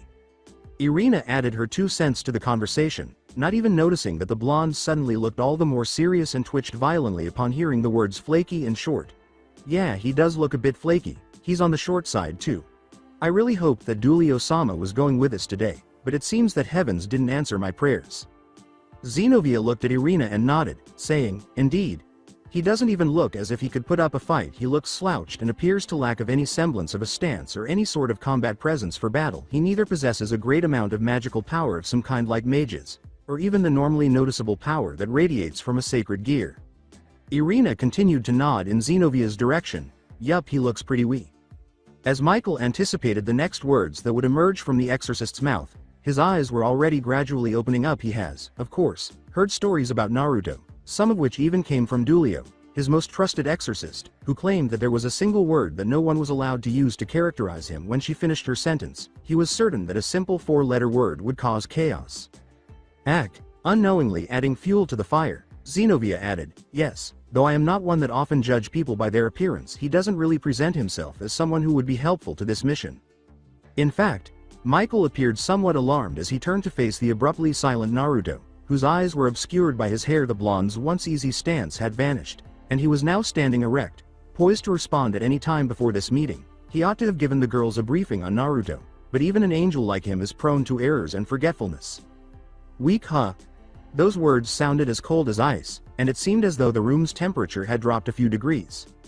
The power that Zenobia had mentioned moments before seemed to be non-existent, but it was rushing into the space in tiny, violent waves, to the point where the candles were flickering on and off. Naruto cracked his knuckles, saying, would you guys care for a demonstration? A quick spar if you don't mind, just to show you too. If there were only a few things in this world that he genuinely detested, it was being called weak. A euro, how weak I truly am. Michael reasoned that this was the ideal moment to step in and stop things from getting worse. Now let's not be hasty. Zenobia looked at the blonde and said, somewhat excited, I accept. If she didn't notice the abrupt change in Naruto, she must be blind or completely incompetent at spotting her opponents. She wasn't entirely sure what the abrupt change was about, but it excited her and summoned her inner warrior. This teenager was more complex than she first appeared to be. She wanted to fight, to put her own strength against the blonde, for some reason. As if that weren't enough, she also wanted to assess Naruto's abilities so that she and Irina could collaborate with him as effectively as possible. She soon understood, after all, that Michael would not simply bring in some weak riffraff to retrieve what were essentially regarded as the church's sacred treasures. Irina nodded her head in agreement. "We promise we're going to hold back, we won't kick your butt, th." Her head jerked downward as the hood of her cloak was pulled down, cutting off any promises she was trying to make. She didn't even realize what was going on until she started to feel a sharp pain in her stomach. She discovered a fist buried deep under her stomach when she looked down, a fist that belonged to Naruto, who seemed to teleport from the other side of the room in an instant. She didn't even see him move, even though they were at least 10 meters apart. Each blow was accompanied by a sensation of extreme pain, to the point where, in spite of her training, Irina found herself abruptly succumbing to the blows and losing consciousness, dropping unceremoniously on the ground. The fist that was planted on Irina's stomach blurred, and the fist drizzled around her body, nailing her multiple times across the torso like the pitter-patter of the rain. The two had already lost the battle before it had begun. As if he hadn't moved at all, Naruto reappeared in front of the door in his previous position. However, this time, his hands were folded across his chest, and his icy blue eyes gazed icily at Irina's mangled body, saying, "HN," would have undoubtedly made him look like a certain adversary of his ancestor. Without a second's hesitation, Xenovia charged in, her hand reaching out to her side as she drew a bandaged sword from under her cloak, which she threw aside to reveal a skin-tight black unitard underneath. The bandages covering the blade were swiftly removed, revealing a two-handed sword with a long, three-pointed blade and a guard resembling an axe. It was one of 7 swords made from the pieces of the broken Excalibur, which symbolized some of the power of the original blade. Excalibur Destruction is the holy sword of destruction, the power to destroy. She unleashed a blast of pure and destructive power with a single swing of her blade, sending any normal man or devil flying away with the most severe injuries. The blast was a fierce wave of wind and force. The wooden door leading to the room exploded into splinters, and a large portion of the wall next to the door was also reduced to rubble, briefly shrouding the room in a shroud of gray dust. The sword's blast easily destroyed the room, proving it was worthy of its titles. Such a terrifying assault. The shinobi was still standing in front of the now broken wall and door when the dust settled. A tiny smile still on his face, it appeared as though he batted and deflected the attack with ease while his left hand was extended forward and balled into a fist. That didn't even come close to causing her target any real harm. In less than a second, Xenovia charged in again, letting her battle instincts take over. Her instincts told her to keep attacking until she overpowered her opponent, which was how she usually approached combat. Attack, attack, attack, until you beat the enemy, and that usually worked. This time, she swung her sword ferociously several dozen times while holding it in both hands. Her hands were a blur as she attempted to injure the blonde bathed in the power of Excalibur Destruction. The large silver blade flashed around the room repeatedly, giving the impression that there were several silver crescent moons sailing through the dark space like the night sky, battering and shearing through their very path. This blow was a series of violent swings that were repeatedly released without any technique. But why, for whatever reason, did her instinct a Euro, or good a Euro, tell her that this time it wouldn't work? Her instinct seemed to be correct because her opponent's body seemed to have swiftly shifted from side to side, a seemingly effortless move that allowed him to avoid all of her blows. Before she could even pretend to be surprised, Xenovia had to lift her sword and press it to her body in order to protect herself from a barrage of blows that sent sparks flying from her blade. In addition to being incapacitating, each of those blows had enough force to send her skidding backward and away from her opponent. When she attempted to counterattack, she was met with nothing but an afterimage, with the real blonde abruptly resurfacing from where he had been standing. She then had to duck to avoid a kick to the head and roll to the side to avoid a follow-up axe kick. She was already perspiring and her hands were a little numb from the force of those blows, but he didn't even appear exhausted. Then, recalling a rumor she had heard and brushed off a few months prior, it suddenly struck her like an epiphany. Nearly everyone in the church was discussing a story that was going around. It told the tale of a young man with spiky blonde hair and icy blue eyes who, of all things, got into a fight with Giulio Gesualdo over a bowl of ramen. The fight ended with the destruction of a small, deserted island and the defeat of the church's most powerful exorcist by an unidentified individual. She and Irina chose to ignore the story because it was so ridiculous. She had no trouble making the connections based on the story's descriptions. Giulio Gesualdo, an exorcist who was known for casually eliminating high-class devils and even some ultimate-class devils, was the opponent she was facing. The fact that this man was comparable to Giulio meant that they were in a completely different class, one that was higher than Irina's. She was completely mistaken. Michael Sama had called both of them here to help him, not to help them with the blade of her Excalibur still raised and her hands still trembling a little. Xenovia questioned, "I unknowingly walked into an unbeatable battle. I never stood a chance in the first place, didn't I?" Naruto quickly acknowledged in an emotionless tone, "No you didn't, so are you going to give up?" As she slightly buckled her knees and prepared to attack, she tightened her hold on the piece of Excalibur and said, "I could but, I won't. I would not forgive myself if I give up so easily without giving it my all. Even when I face an insurmountable opponent I will not give up. I will break through them with my power and the power of my blade. I will bring down judgment upon my foes with my own hand in the name of God." Yar Yaria Euro, what a stubborn girl. You called me an idiot, so I guess in return I'll call you a power idiot. The blonde's eyes showed a kind warmth that briefly removed all of their coldness. I could honestly say that I like stubborn people like you, those that don't give up so easily. It also doesn't hurt that you're pretty good, but I've met some really great swordsmen during my travels. You still need some improvement on your technique before you play in the big leagues. The warmth disappeared and a familiar cold returned. Now give me your best shot so I can show you a fraction of the power of a human who dreams of becoming the strongest. Since this was unlike any battle she had ever engaged in, Zenobia took several deep breaths to help her relax. She had faced some formidable high-class devils before, but this was no devil, and it was her first time in a battle where she was so outclassed that it wasn't even funny. A full-bodied human being, composed of flesh and bone like her, was facing her. Who knew that people could be so powerful? The only thing that mattered for the moment was putting her all into a final attack and praying to God that it would be enough to at least knock her opponent out, so she shook her head inwardly as she set those other ideas aside. Zenobia gripped her blade tighter, her legs buckling slightly as she shifted her center of gravity, causing her body to tilt slightly in the direction of the motionless blonde. Then, with dust flying in her wake, she kicked off the ground and raised her sword to the sky, pointing its tip toward the heavens. Without hesitation, she threw all of her strength into the blade and brought it down toward the man who faced off against the church's most formidable exorcist. As the holy sword came down, Naruto shifted, spun around a little, and raised his leg in a tiny arc while channeling chakra along the limb before kicking in the direction of the sword. His leg shot like a bullet toward the sword, and the motion was accompanied by a loud whooshing sound. Steel and flesh and cloth clashed. The force created by the two attacks caused the flames in the candles that illuminate the room to flicker violently before going out.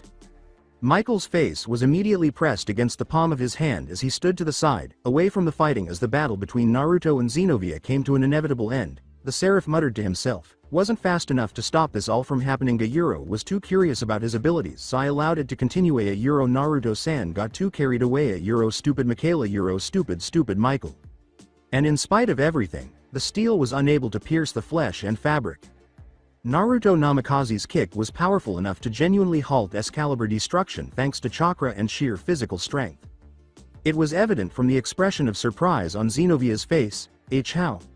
The blonde shinobi's eyes glinted dangerously, but for a brief moment, there was a flash of amusement. He kicked against the blade and stepped back a few steps, gradually separating himself from the swordswoman. As much as I want to say fuck you, that's how I'd stick to the more polite alternative and simply say that it's a secret. Now it's my turn. Don't blink or else you'll miss it. Zenobia was immediately alert, but Naruto ended the fight with two moves.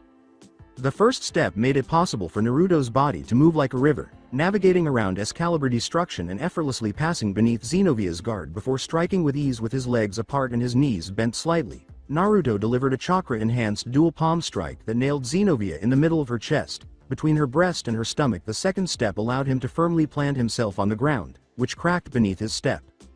She didn't even realize she was falling backwards. "I am not weak." Zenobia was foolish to label him weak because she actually believed him when she heard him. As she fell, she should not have made that hasty assumption because her back hit the floor with a loud thud. She will have to give thanks to God for his little favors. If this was the kind of person she was going to work with, they had a better chance of surviving with someone like this on their side, and ultimately, that was all that mattered. Even getting her ass handed to her was worthwhile because of it. With a faint smile on her face as the darkness began to encroach on her and pull her into the unconsciousness, she whispered back, "No, you're not." However, Zenobia's final sight before welcoming the darkness was a set of strong blue eyes that were softly gazing down at her. She had to concede that fainting wasn't such a horrible sight. Fortis, the temperature of Zenobia was just right. Not scalding hot or feverish. A special warmth moved and flowed throughout her body, but it didn't feel intrusive, as though she were wrapped in a soft, protective blanket from head to toe. It was extremely cozy, as if her veins were filled with a warm, pulsating heat. She had never felt anything like it before, but it felt amazing.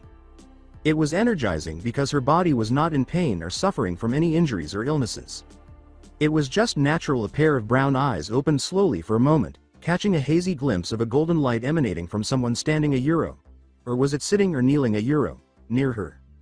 Zenobia let out a groan and narrowed her eyes in perplexity. She asked, her vision still hazy, "What happened?" to the person nearby. The response was simultaneously sheepish and contrite. "I kinda happened." With guilt weighing heavily on his tone, the blonde shinobi said, "I'm really sorry about that. I've had a long week and was looking for something to vent my frustrations out of. I didn't really mean to snap at you two, so yeah. Again, I'm sorry." To put it mildly, that was not one of his proudest moments. She could see the spiky, disheveled mop of blonde hair when the blue-haired holy sword user fixed her gaze on the speaker, but it wasn't until she saw his Isa Euro, those familiar blue Isa Euro, that the perplexing fog in her mind decided to clear. Then, unexpected memories struck her like a sledgehammer, slamming into her head and causing her to groan in pain once more. "Did I call you weak and accepted your challenge for a spar, or did I just dream that? That happened a good 30 minutes ago. Again, I apologize for the lack of conduct in my part. One really am sorry about it, Dabbeo. Remind me to never utter the W word while you're around." Zenobia made a concerted effort to stand up, clutching her stomach as she felt the aftermath of their battle, if it could even be known as such. "You really don't pull your punches." He moved to help her, placing his magnificently golden-hued hands on top of her stomach, and almost instantly the pain subsided. "Hey, I got the feeling you wanted to get a feel of how strong I am, so I decided to give my punches an extra wallop, and damn what a wallop I gave you." "Yes, and I appreciate that wallop that you gave me," she said bluntly as she absorbed the warmth emanating from the blonde's hands' mystical golden energy. Her gaze was fixed on his glowing hands as she asked, "By the way, what is this?" Oh, you mean this? Just a little something to help you heal up. You can say it's one of my super awesome mega ultra super powers." "You said super twice. It's that good. I see. Well, it feels so Euro nice." As he cured Zenobia of her wounds, Naruto remarked with a faint smile and a tinge of pride, "Good, then that means it's working." He apologized again, saying, "I'm really sorry about the beating again." She glanced around the room, noting that it was still in ruins and that the other two individuals who had been in it earlier were no longer there. "It's no problem. Truth be told, part of the blame lies with Irina and I. Speaking of which, where is Irina?" she said. "After I healed her, she left the room to sulk somewhere. I think she also said something about needing to pray to God to get stronger, and that she needed more discipline so that she wouldn't be caught off guard so easily next time she fought." "A Euro, and where's Michael-sama?" "Oh, him. The guy bailed on us, told me to get going once you were up, and said he had something to do, didn't really ask what it was and didn't really particularly cared, so meh." As Naruto used his yang chakra to heal Zenobia, silence quickly fell between them. Normally, this wouldn't have taken so long, but it seems that the swordswoman's body was seriously damaged by his most recent attack. "I meant what I said. You know. What do you mean?" "You're really good with a sword, likes to fight, really strong and stubborn to boot. Yep. Can help but say I like people like you. I would really look forward to the day when you get stronger so the two of us can fight again. Birds of the same feather flock together, as the saying goes." After a moment of staring at the blonde, Zenobia turned her attention away and aimed it at her blade. "I still have a long way to go before that happens. Just try to keep in mind what I told you during our fight. Work on your speed and technique, as well as work on trying not to just use brute force to solve your problems. Cause as I just demonstrated to you, there are people out there who will definitely pack a meaner punch than you. The trick is to use your mind to fuck with them and then beat them to the ground afterwards." "Yes, you were very thorough on your impromptu demonstration, or would you prefer venting sessions?" "Already said I'm sorry about that. My bad." Naruto scratched the back of his head with his left hand and moved his right hand to the girl's chest. "Just don't do that. I hate it when others call me weak. It just rubs me off a wrong way, and I mean a really wrong way. After all, the last person to call him weak had the audacity to demolish and pillage not just the house he grew up in, but the entire island where it was located." He continued to shout, "Who's weak now?" and dreamed excitedly of kicking that Okama's ass to the face of the devil. "You're a very strange person, I know. Been told that to my face several times in the past. Michael even told me I was strange as well. Not that I care. That just means I'm super awesome and people are jealous of my swag." Zenobia chose to completely disregard the sentence because she was genuinely unsure of how to react to it. "So what do you think are our chances with this mission?" "With just Irina and I, my first assumptions were that we had more than a 50% chance of retrieving those swords, but upon hearing the possible involvement of fallen angels, then I'm afraid that number has drastically gone down. Don't worry, with me there we'll have a success rate of 200%. "How can you be so confident?" "Because if we fail we die, and I'd rather not die, cause then I would have people trying to resurrect me and then kill me again for dying in the first place. So as long as and that Irina girl work together, we can probably pull this one off that, and this isn't my really first rodeo when it comes to situations like these cowgirl. Zenobia cocked her head sideways in perplexity and blinked. Rodeo? Cowgirl? As he finally used the vanish touches to heal Zenobia, Naruto complained mostly to himself. Oh yeah, I tend to forget that people raised by the church were a bit on the duller side when it came to making snarky comments and references. Best to remember that if we're working together on this mission. He primarily went over her chest multiple times to heal any damages there before quickly moving his hand away before the blue net could unleash a lot of righteous female fry at him for what could easily be interpreted as a perverted act. To retrieve the stolen Excaliburs that are now hidden in Japan, and please don't touch my breasts again without permission.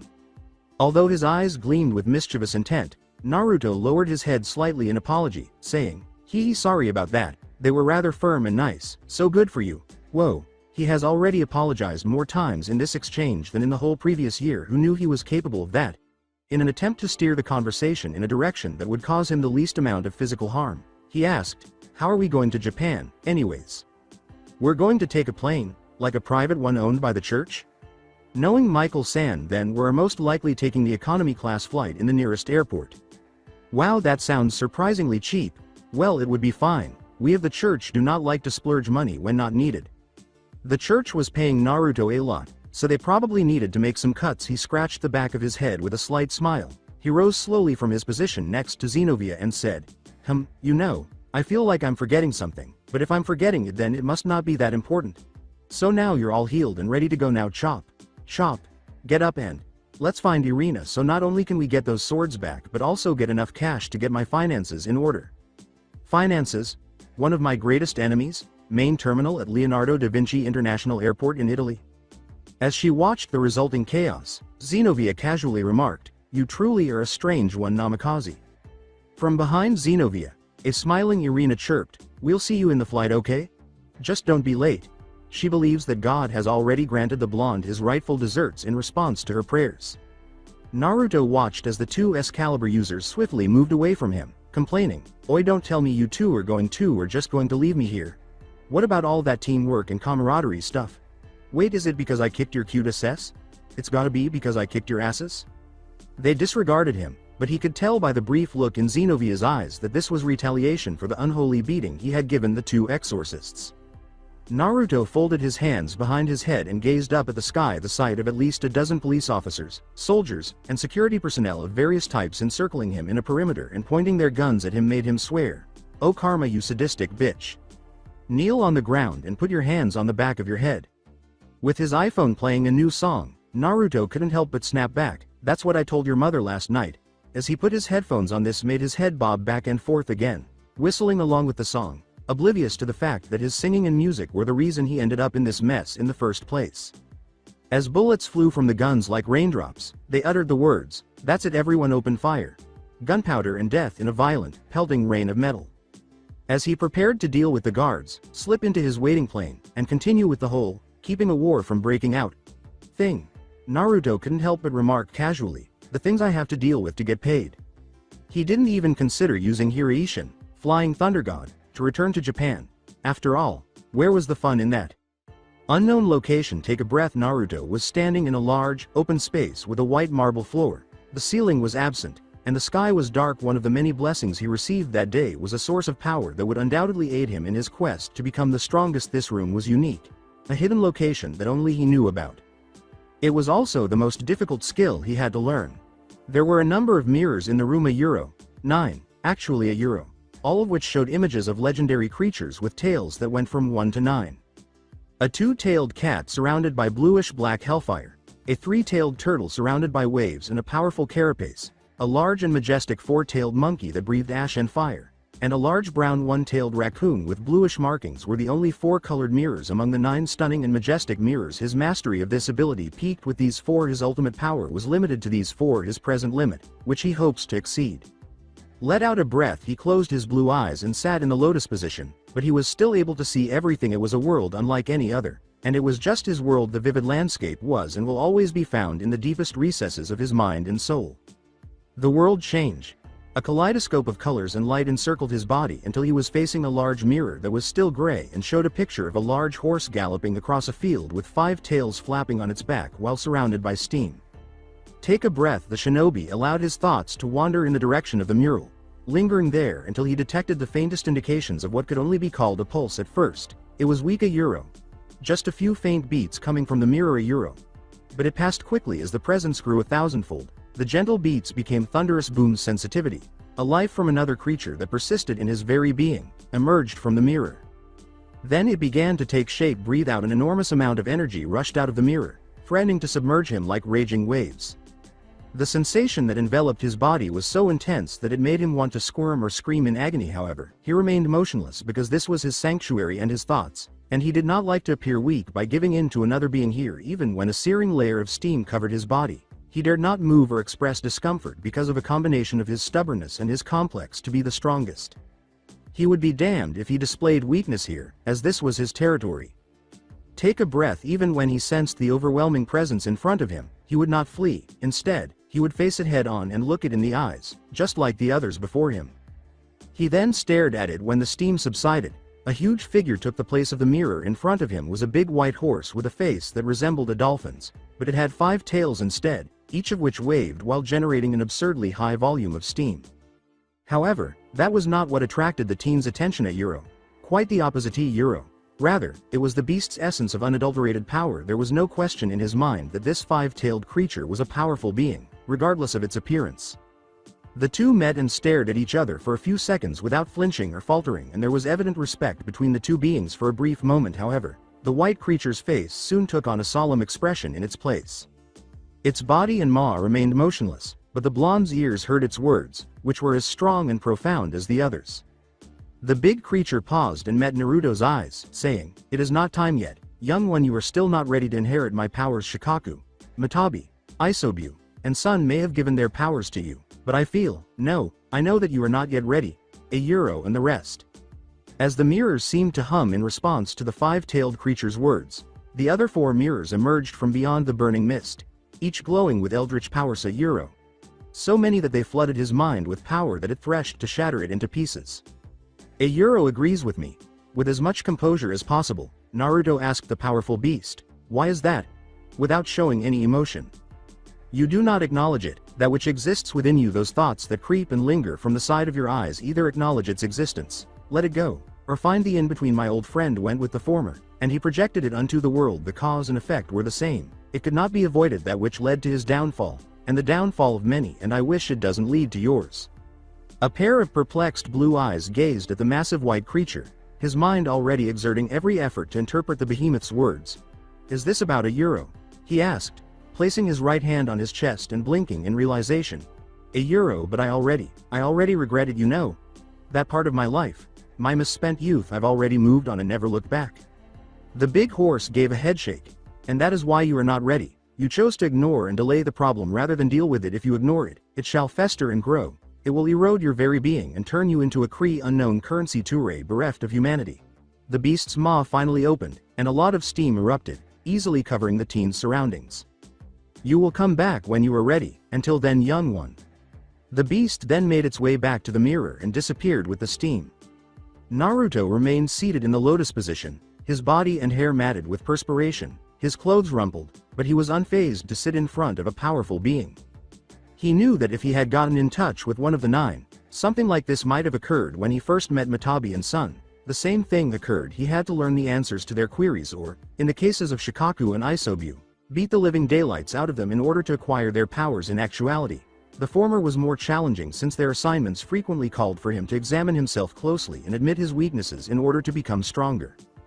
The experience was quite exhausting. It was important to Matabi that he examine his grief and accept that it was a natural part of who he was. His desire to be the strongest was fueled by a variety of factors. Although it wasn't particularly challenging, he had to express his annoyance at the injustice of what the world had done to him, which made it a frustrating experience. But Matabi's task paled in comparison to his encounters with Son Goku, who had to admit the changes occurring in his body a few years prior due to the damned prideful ape. Yes, of all things, the blasted 4-tail Biju forced him to accept and acknowledge his perverted side. The Elemental Massacre. The time Zell showed him an alternate universe where children played card games on motorcycles to solve all the problems in their world, and the time he tried his childhood friend's cooking and ended up in the hospital for 2 months were probably the most traumatic events in his life. In addition, It was his first near-death experience, and he has yet to be able to look at tomatoes. He had been in here for too long, so he shook his head. He opened his mouth and let go of the breath he was holding, just as he had done before, realizing that it was time to return to the world beyond his own. Breathe out. When Naruto opened his eyes, he saw darkness right away. His body complained of being sweaty and compressed almost instantly. Why was it so dark and claustrophobic? Even better, where on earth was he? His mind rapidly reset itself, enabling him to remember the previous few hours and everything that had happened to get him trapped in this place without sunlight or life. Yes, he entered the aircraft covertly, chose to hide in the cargo hold for the remainder of the journey back to Japan. But why was it so dark, and why did it start to bump? He simply shrugged and followed his instinct to act now and consider it later. After all he could think of was a blank piece of paper that said, "Fuck if I know." After all, it probably wasn't that important if he forgot about it. He shrugged again, pressed his feet to one of the narrow enclosure's surfaces, and kicked up. His eyes were met instantly by light, then by frantic screams and frantic shouts. Why did he think it was Tuesday once more? Baggage claim at Terminal 1 of Narita International Airport in Japan. Standing amidst a sea of civilians, Zenobia and Irina's eyes darted from face to face in an attempt to locate the shinobi who were now missing in action. After having enough time to reflect on their actions, the two decided that perhaps, just possibly, leaving him alone in an airport full of police officers pursuing him wasn't the best course of action. There was a remote possibility that they might have made a mistake and abandoned their ally in Italy, since they didn't even get a glimpse of him during the flight. Irina muttered, "Where is that blondie?" as she continued to look for the recognizable mop of spiky blonde hair. She made the sign of the cross and glanced up at the sky, saying, he couldn't have missed the flight or got caught by the police, but if he did, then that would mean he missed the flight. Nope, she wasn't even angry that the man kicked and beat the living daylights out of her. God, please have mercy on his soul, and if he is sent to jail, please guide that unruly soul towards redemption. And have mercy on mine for the impure thoughts that seek vengeance with that guy. Not at all, she was merely praying for the blonde meanie. As a good Catholic, which she certainly didn't want him to be apprehended and imprisoned. The idea of Naruto missing the flight did not bode well for Zenobia, but she decided to ignore Irina, not with the most important element of their success and survival, a Euro. He was stronger than the two of them. She knew a Euro, stranded halfway across the world and probably being held captive by the military, the police, or whoever the hell the blonde teenager managed to urinate off by simply opening his mouth. Zenobia-chan, do you think he missed the flight? That a Euro would be problematic. She reflected on how their chances had drastically decreased in the absence of the unusually powerful human. Really problematic. I pray to the Almighty Father that such is not the case. But why? I mean, yes, this mission is super dangerous, but this isn't the first dangerous mission we've been to, and we've managed to pull through all of those other ones unharmed, well, mostly unharmed. Her gaze rested on Zenobia's short blue hair. I'm sorry about your hair again. If it wasn't for me, then you'd still have your pretty long hair. She answered the question bluntly, dismissing Irina's worries as her brown eyes continued to search for the blonde, and after a few minutes of searching without finding anything, she sighed. It was inconsequential. My hair got in the way of a mission. I simply cut it off to remedy that. It was barely your fault. As to why I am concerned about our companion, it is simply because he is strong, and is a definite asset to this mission, nothing more, nothing less. I guess we have to go through this mission on our own. Ah. The swordswoman's words were interrupted by a loud, terrified sound coming from close by. In time to see what the commotion was about, Zenobia and Irina both snapped their heads in the direction of the noise. Almost as quickly as their heads snapped, their jaws fell. A large suitcase was placed on top of a conveyor belt, and two legs were struck out of it. The suitcase's top, or more accurately, its cover, was separated from its main body and was already securely embedded in a freshly created indent on the ceiling. A body that had just risen like a vampire was lying inside a now broken suitcase. That is, if vampires performed a Chinese get up, or kip up, as it is less racist, which is to get out of their coffins in a blatantly dramatic manner, Naruto remarked. Damn, that place was cramped. Then he began dusting and stretching his body without even considering the officers who were yelling at a walkie-talkie and quickly approaching his location, or the people who were staring at him. Naruto checked his phone and saw that there was still juice left, so he put on his headphones and played a song from it. Damn, that was really uncomfortable. It's like I spent an entire flight inside a suitcase. Oh wait, that's exactly what happened, Naruto complained as he surveyed the conveyor belt. How the hell did I even get in there? I'm sure I would remember if I climbed inside and decided to meditate in a fucking suitcase of all things. I wonder where those girls are. Naruto located the two girls with ease. How couldn't he, after all? They stood with their hoods up in white cloaks in the center of an airport. Discuss being discreet or sly. Aside from that, Naruto questioned why neither of them had been arrested by the police or security for interrogation because he was positive that there would be locations throughout the world that would arrest them for entering an airport in that attire and standing there looking shady and suspicious similar to those US airports, but that was a whole other story. One of the officers yelled, "You there, the guy on top of the conveyor belt. Get down from there and put your hands behind your head," and aimed a gun at Naruto. When Naruto saw the guard and the others running slowly in his direction, he blinked. "I'm getting intense copyright Yahoo vibes over here. Honestly, what's up with airport security these days, and why does it seem that they always target innocent civilians like me? I mean, what did I do to deserve this?" At that precise moment, a new headline featuring what Naruto believed to be a picture of a stunningly attractive blonde teen with blue eyes flashed on the nearby televisions and airport monitors. The headline was clear and simple, identifying the attractive teen as either an international terrorist or a wanted criminal in Italy. Naruto stood on the sidelines, staring at the news report with the two exorcists. The former's face was slightly paler than the latter's. His head snapped to the officer brandishing a gun at him, saying, "Oh shit, is this for real? Oh my god. Everyone's going to lose their shit if they see this, well, except Ken, because he's nice and all, but the others wouldn't let me live this down. Oh, I'm not a criminal. Not a terrorist. It's just all a misunderstanding. He's being aggressive. Put him down. Open fire." His denial was promptly met with a shower of bullets. Naruto's response to that was almost immediate. He leapt behind the conveyor belt and flipped past multiple suitcases that provided enough protection from the initial barrage of bullets. As the gunfire gradually subsided, he yelled, "God damn it! Again, what the hell is up with airport security, and why are they so trigger-happy around me?" The guards were rapidly reloading their guns when he peered over the back of the conveyor belt. Additionally, he saw Irina and Zenobia, who were rapidly disappearing from view as they approached the scene. A cunning thought suddenly occurred to Naruto. The conveyor belt was now emitting sparks and was dented with some bullet holes when Naruto leapt back up in it. Then he waved to the two exorcists, smiling as he met their gaze. The blonde waved his hands wildly as he said, "Yo Irina, Zenobia, what's up you two? Yeah, you two with the white cloaks, the ones that are slowly running away. Are you guys ready? Remember, we have a mission from the boss that involves a rival faction that hid here in Japan, and we need to deal with that problem soon. Cut it from its roots, you know, before a war breaks out and fills the streets with the blood of those from our groups and those caught in the crossfire. Remember all that stuff?" The blonde's choice of words gave the impression that they were involved with the mob and were currently en route to kill someone and stop an impending turf war. The police weren't really aware that it was so close to the truth. As some of them turned to face the cloaked Zenobia and Irina, the officers quickly realized that when guns were aimed at them, the girls had to raise their hands and began to perspire profusely. Detain them as well. Consider them as accomplices of the blonde menace. Both Zenobia and Irina were shocked that he had actually pulled them into this mess, and they both gawked at him.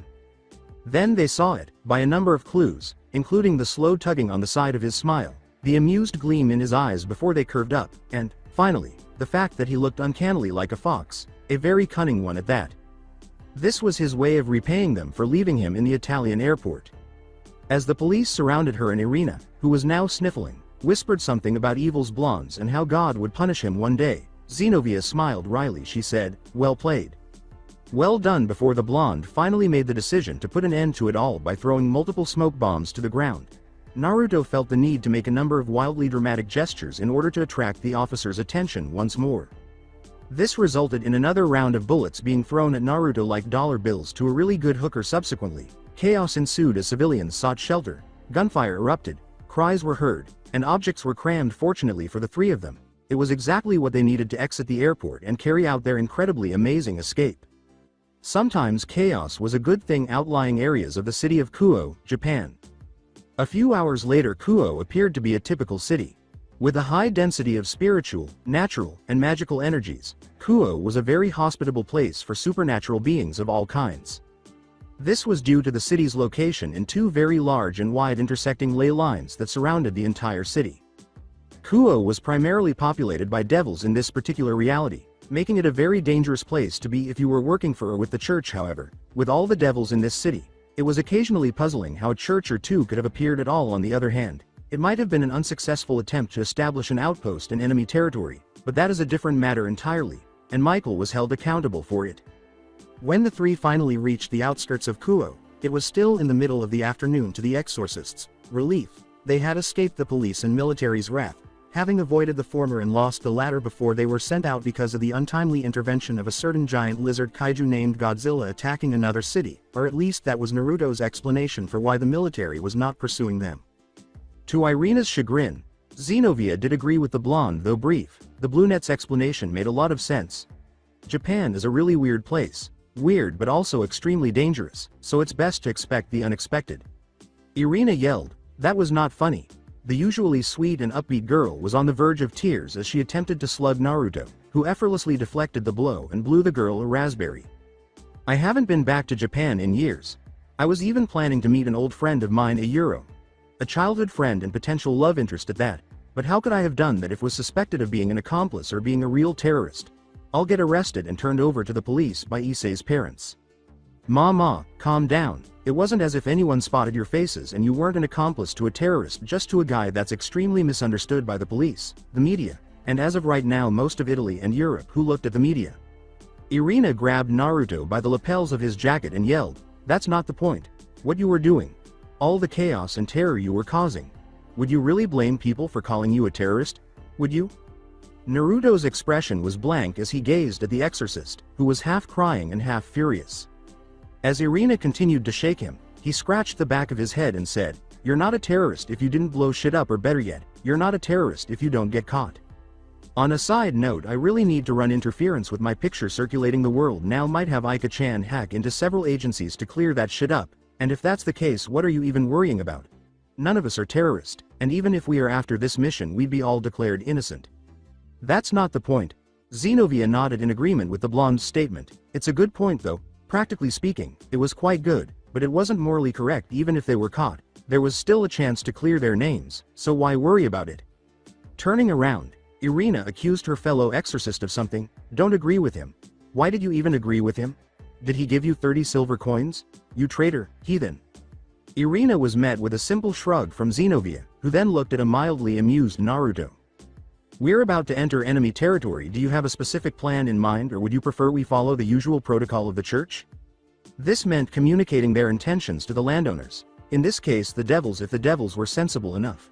A non-interference or non-aggression pact could be established so that the two groups would have little interaction throughout the mission. In that case, there was a 50-50 chance of clashing with the devils and making this mission even more challenging and complex.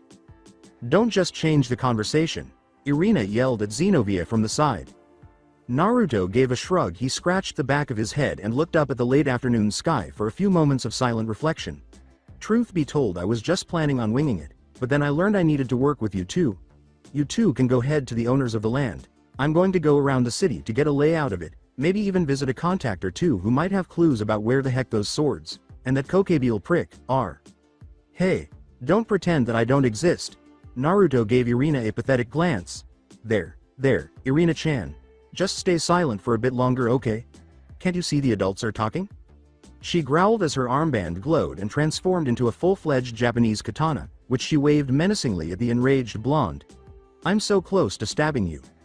He dismissed her with a wave. This time Naruto did duck to avoid a slash from Excalibur Mimic, and said, Yeah, Mummy and Daddy are talking, so you good with that planned?" Either Xenovia deliberately disregarded her partner's murderous attempt, or she took this spontaneous planning session too seriously. That sounds reasonable. As he danced around Irina's attacks, Naruto nodded. None of them really hit him, but he was playing it off by evading them in an exaggerated manner. He explained his plans, to the blue-haired swordswoman's nod and the attacking brunette's roar of frustration.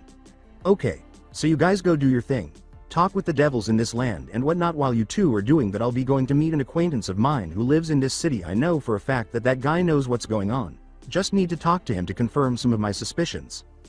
As she reviewed the plans, Xenovia raised one eyebrow. The blonde expressed her honest opinion about him, saying, "Are you sure that you don't want to come with us? Wouldn't it be better for all of us to introduce ourselves, so there wouldn't be any confusion with your presence? And if I do say so myself, it's quite a chaotic presence that you bring with you." Since meeting him, her life has been filled with incredibly chaotic events that are similar to those that occur in airports. No, it wouldn't be a big deal because I'm not really aligned with any of the factions, so as far as they care they just treat me as a normal human being. Actually, it's probably better if it's only the two of you who goes there, and don't tell them anything about me. Keep me a secret. I'm your ace in the hole and you wouldn't want potential enemies knowing about your secret weapon, right? As he continued to play to avoid being stabbed and disemboweled with Irina, Zenobia bit the back of her mouth and reviewed his justification. "That €1? She said before her brown eyes pierced the blonde. She hesitantly said, "Sounds like a good plan. But is there a reason for that? It sounds as if you want nothing to do with meeting the devils."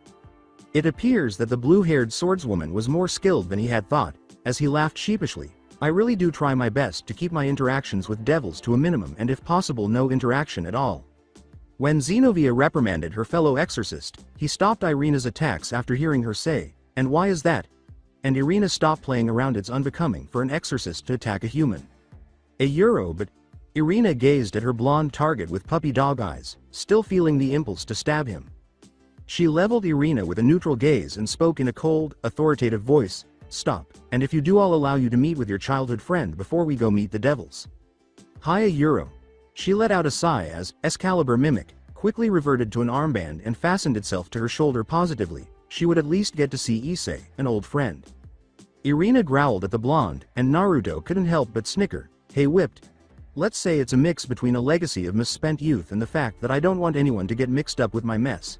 Cause knowing myself I'd probably do something stupid and next thing we know there would be two very pissed off Satans after my hide, and we wouldn't want that happening now would we? Very well, then we shall meet later? Do you know a good place to meet up? How about the square near all the restaurants in the shopping district? We can probably grab something to eat as well before we could start with our mission by tonight." "That is acceptable." As the two groups parted ways, Zenobia nodded curtly back and Irina continued to glare at Naruto, who waved at them, saying, "Yup, then see you two later." After a few minutes of walking, Naruto paused to gaze up at the sky. It was a cloudy night, and the first orange hints were beginning to appear on the horizon. He held out his right hand to the sky, looking at the circle in his palm for a moment as he blocked out the sun with it.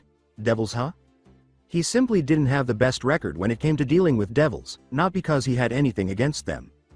He also mentioned that the last thing he wanted was to have two Satans after his ass. Maybe when he was strong enough, he would decide it was time to face the strongest devil head-to-head, but for now, he will play it safe. In the first place, he didn't want to be the one to initiate the conflict he was attempting to stop. In front of a wealthy mansion in the Japanese city of Kuo, Naruto thought it would be a huge understatement to describe this mansion, which he walked through and stood in front of, as wealthy after all. It was extremely elegant and posh. The mansion's gates were made of gold, of all things, and as he passed through the garden, he noticed some lovely statues and busts of women in addition to the plants above and below it. The garden itself was teeming with rare animals from all over the world. Yes, the plants were unquestionably the first indication to those with sharp eyes that this house was occupied by someone who lived in and interacted with the other world at Euro. The world of the night, as Naruto liked to refer to it. The shinobi's steps led him to a door, which was as opulent as anything else he saw during his brief exploration of this house. However, as he stared at the doorbell, which was suspiciously shaped like a particular part of the woman's anatomy, he noticed that his eye was twitching rather violently. The button was, you guessed it. Naruto's brow twitched again as he stared at the damned thing for a few seconds, asking, "€1, is that a nipple? Why is it that most of the older people I know are a little on the strange and the unstably insane side? The pot calling the fucking kettle black is hilarious." He sighed deeply before pressing the doorbell. Naruto waited for a minute because he was a patient man. No answer. After a half-minute wait, Naruto pressed the doorbell once more.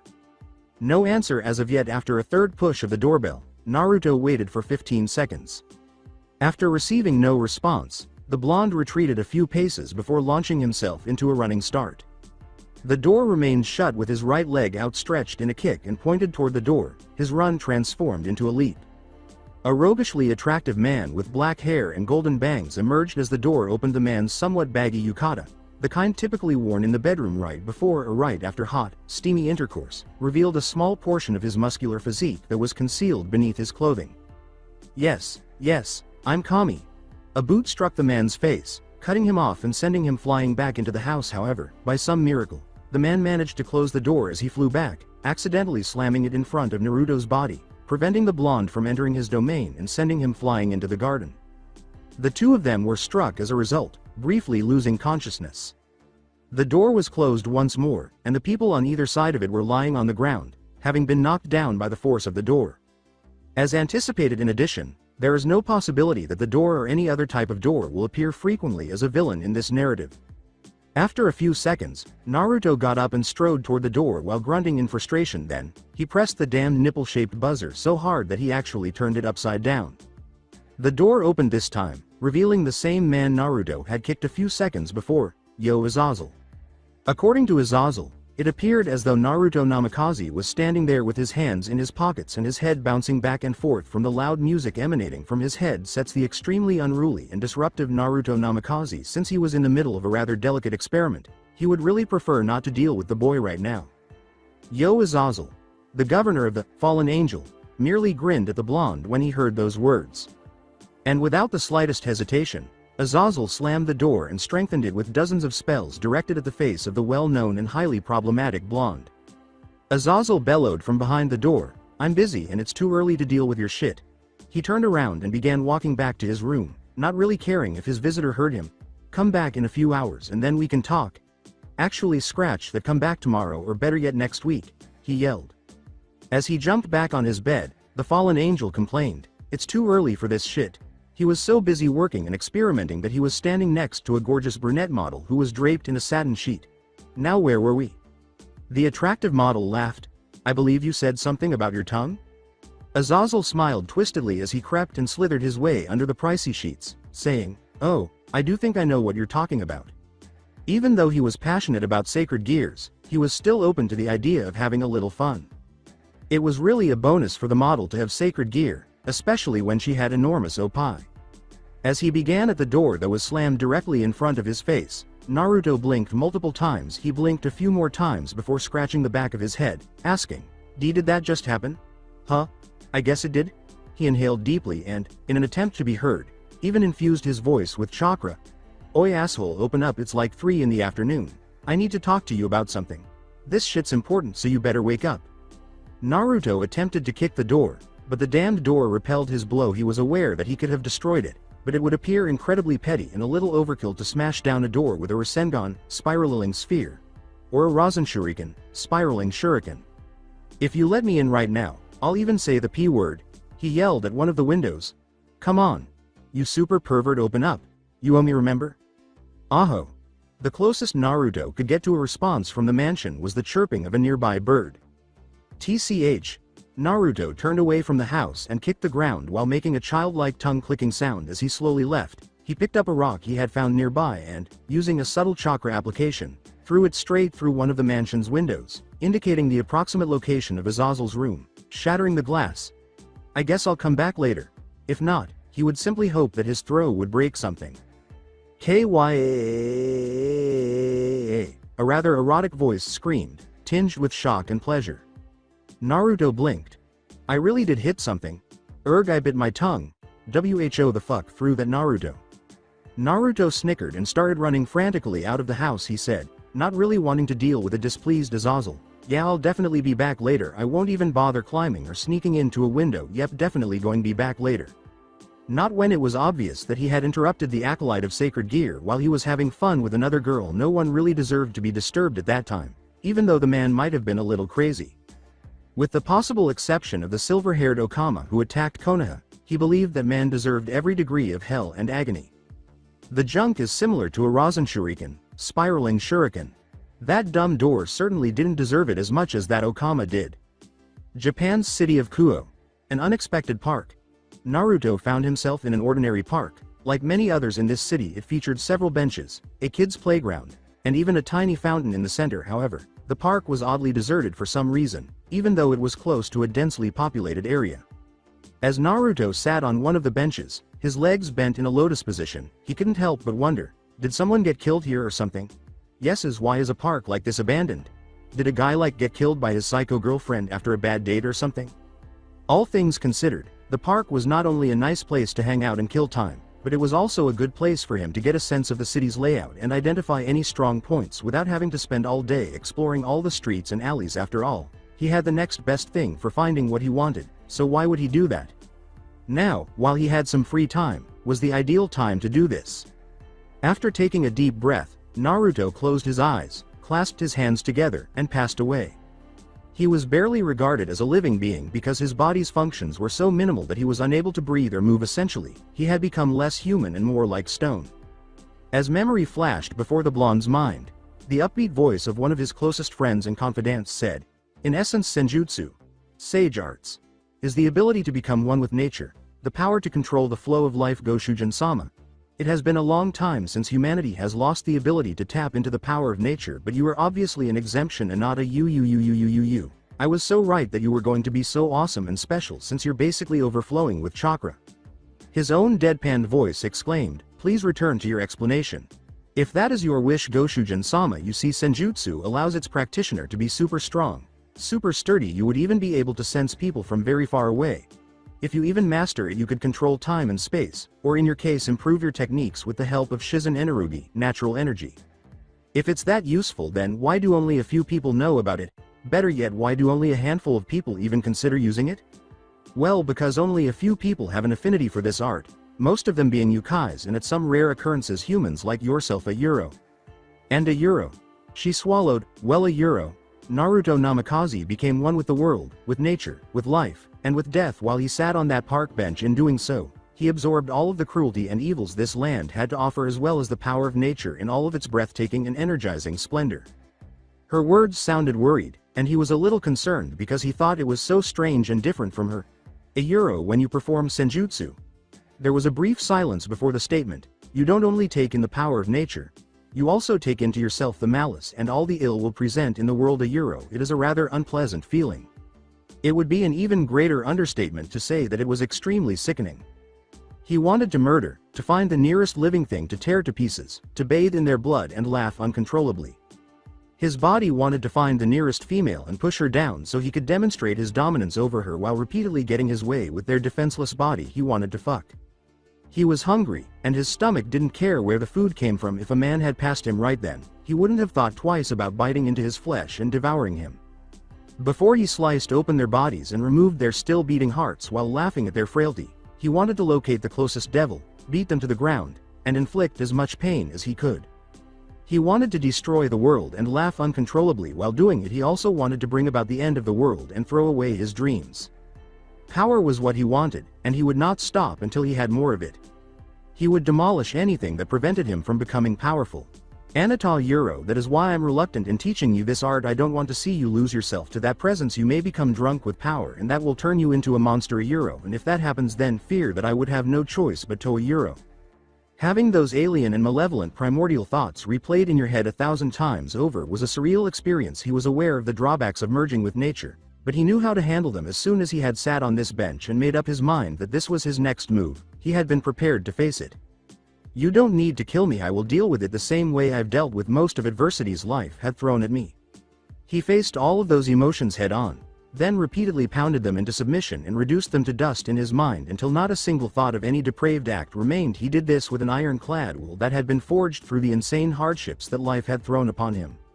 He told his pink-haired companion, "A euro, so don't worry." Despite her appearance, she was actually the most anxious of the group.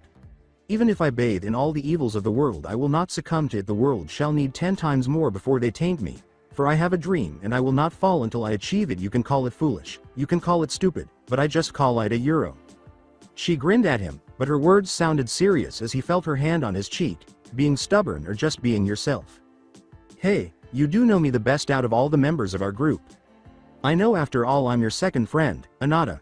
Naruto Namikaze utterly repressed and sealed off all of the evils and malice that the world had thrown at him while the final memories played in his head. Naruto smiled. "As I said, you bastards would need 10 times more to screw me over." Then he opened his eyes, which had changed from blue to dazzling gold. Odd red tribal-like markings appeared all over his face, especially around his eyes, which had 2 indents that dripped down to his cheeks, giving the appearance of someone sobbing blood. He experienced a sense of strength, power, and completion. Senjutsu success. With that, he merged with the natural world. Naruto took his hands off each other and rose from the bench. Then, with his eyes closed, he released 2 distinct and delicate pulses of his chakra while bending to a knee and carefully tapping 2 fingers to the ground.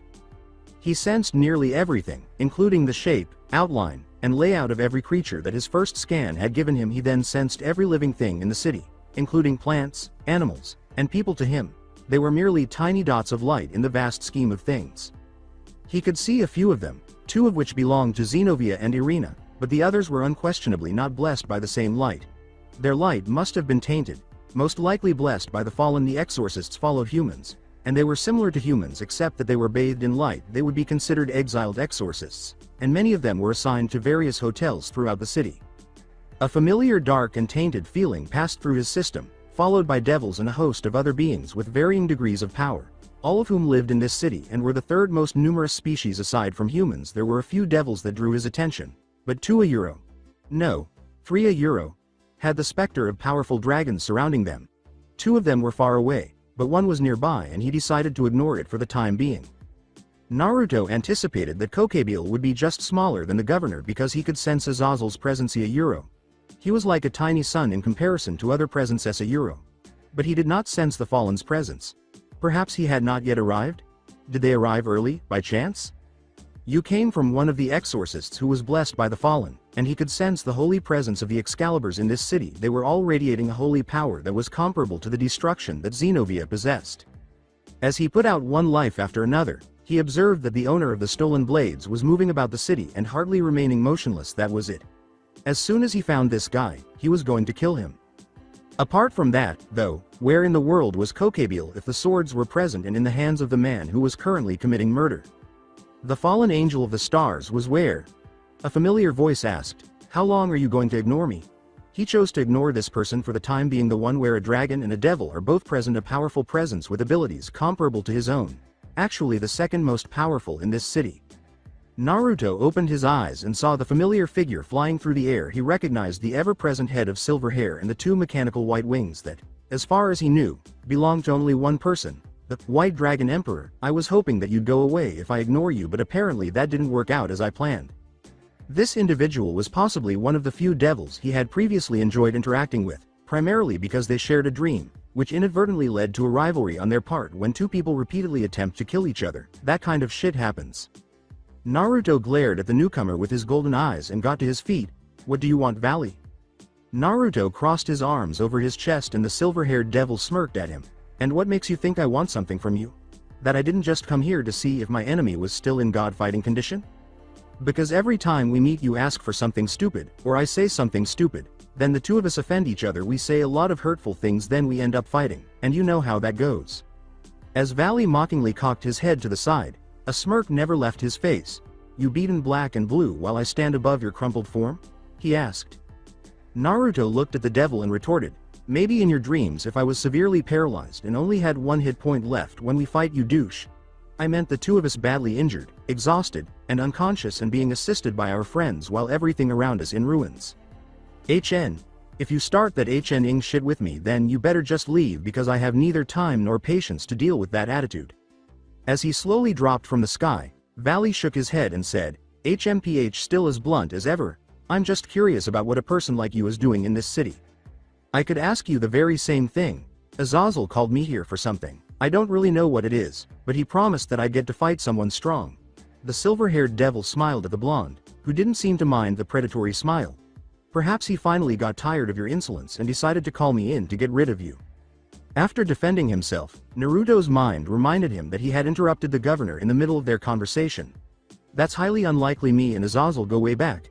"Okay, you know what? I can actually see it happening. Him asking you to off me, but meh. If it happens, it happens, but if it does, he better make sure that he personally tries to take my head. Other riffraff crows just wouldn't cut it. Now if you really want to know, I'm here for a job, so buzz off." When Valley saw Naruto wince, he smiled and said, "A job, huh? If I know you, you don't take jobs that don't lead to big fights, or massacres, and definitely massive property damage. So what is so important that the Golden Chaos Maelstrom is here in Kuo of all places?" Kokebile acting up, "Stolen Excaliburs, you know, same old, just another Tuesday in our lives." Kokebile, huh? So I guess you're going to end up fighting that guy. Not really that much of a challenge with divine dividing, but if it means stealing a prey from you, then I guess I'll take some time off my normal schedule to take care of this guy. "Oh." A set of golden-colored eyes gazed blankly at the flying devil, and a golden brow slowly raised. "Do you want to get in my way again? Are you going to be a kill-stealing, ass-loving prick again?" With a rather arrogant expression, Valley said, "And if I am? What are you going to do about it, you ramen-guzzling, self-proclaiming human?" Naruto tapped his chest as he said, "Oh, I'm 100% human, 150 badass, and 200% awesome. Keep telling yourself that you're human, and maybe others will start believing you. Many people in the nighttime world did not accept Naruto's assertions that he was completely human. Heck, even some of the brigade's heroes from the hero faction questioned his assertions, arguing that a man of that strength could not be human if he lacked a holy sword or sacred equipment. That's what the group's representative said. Anyway, the Cao Cao leader of that faction, curiously, made no remarks about it. "Grr, then I guess we have to deal with this the old-fashioned way. I know you want back out. I know as hell that I want either, so whoever wins gets to fight Kokebeel. Don't even try to say no. I know if we don't settle this now then you'd try to steal me again like you did last time when I was fighting those monsters." Valley looked interested before a shit-eating, bloodthirsty grin appeared on his face as he landed on the ground, his white wings still extending from his back. "You were just too slow and I got tired of waiting for you to beat them before we could fight. As for your proposal, Mayuro, I thought, sure, why not? If it means beating you and showing you your place, then I accept." The two's battle auras abruptly flared as Valley said those words. Dust and rubble billowed upwards as their respective powers rose, causing the park to tremble and the air to grow heavier. The clouds split and cracked far above them, then swiftly moved away, seemingly to allow the two titans the space they required for their confrontation. The wind then slowed, and everyone who had any sense of potential or power with the exception of a select Feiwa felt a shiver of terror as the ominous idea of leaving this city as quickly as possible sprang into their heads. Animals exhibited less self-control as they quickly moved away from the area. However, their abilities continued to advance, and a haze of gold power enveloped Naruto's body as the natural chakra flowing through it matched the four beasts' power, enabling him to use his abilities and currently giving him a portion of the rent they owed him. Meanwhile, Valley was gradually encircled by a suit of white armor, which made him look like a terrifying white juggernaut with pure white armor radiating power from head to toe. Valley, Naruto. As they executed their respective maneuvers, the fighters let out growls. As a flood of power erupted from his body like the winds of a vicious and completely destructive hurricane, Naruto cocked his right arm back, his hand balled tightly into a fist, and a crazed smile came to his face. The only reason the world did not see the same smile that Naruto wore was because he had a helmet on over his face. Valley pulled his left arm back, his armored arm in a fist similar to Naruto's. A billow of wind and dust ripped through the park as their fists flew in unimaginable speed toward one another. The sky cried, the earth trembled, and Kuo was eerily quiet. Then it abruptly stopped. It stopped just inches from each other, and their fists remained motionless. The White Dragon Emperor's hand remained closed in a fist, but Naruto's fist was open, palm facing Valley as they resealed and stored the depths of their powers within themselves. Their auras dwindled. A smug smile spread across Naruto's face, and Valley frowned. After that, a straightforward game of rock, paper, scissors was played instead of the epic battle between two giants. Note that every exclamation point was followed by a pelvic thrust. "Oh yeah, I win. I get to kick fallen angel ass. Ha ha ha ha ha, take that veil, in your face," for example.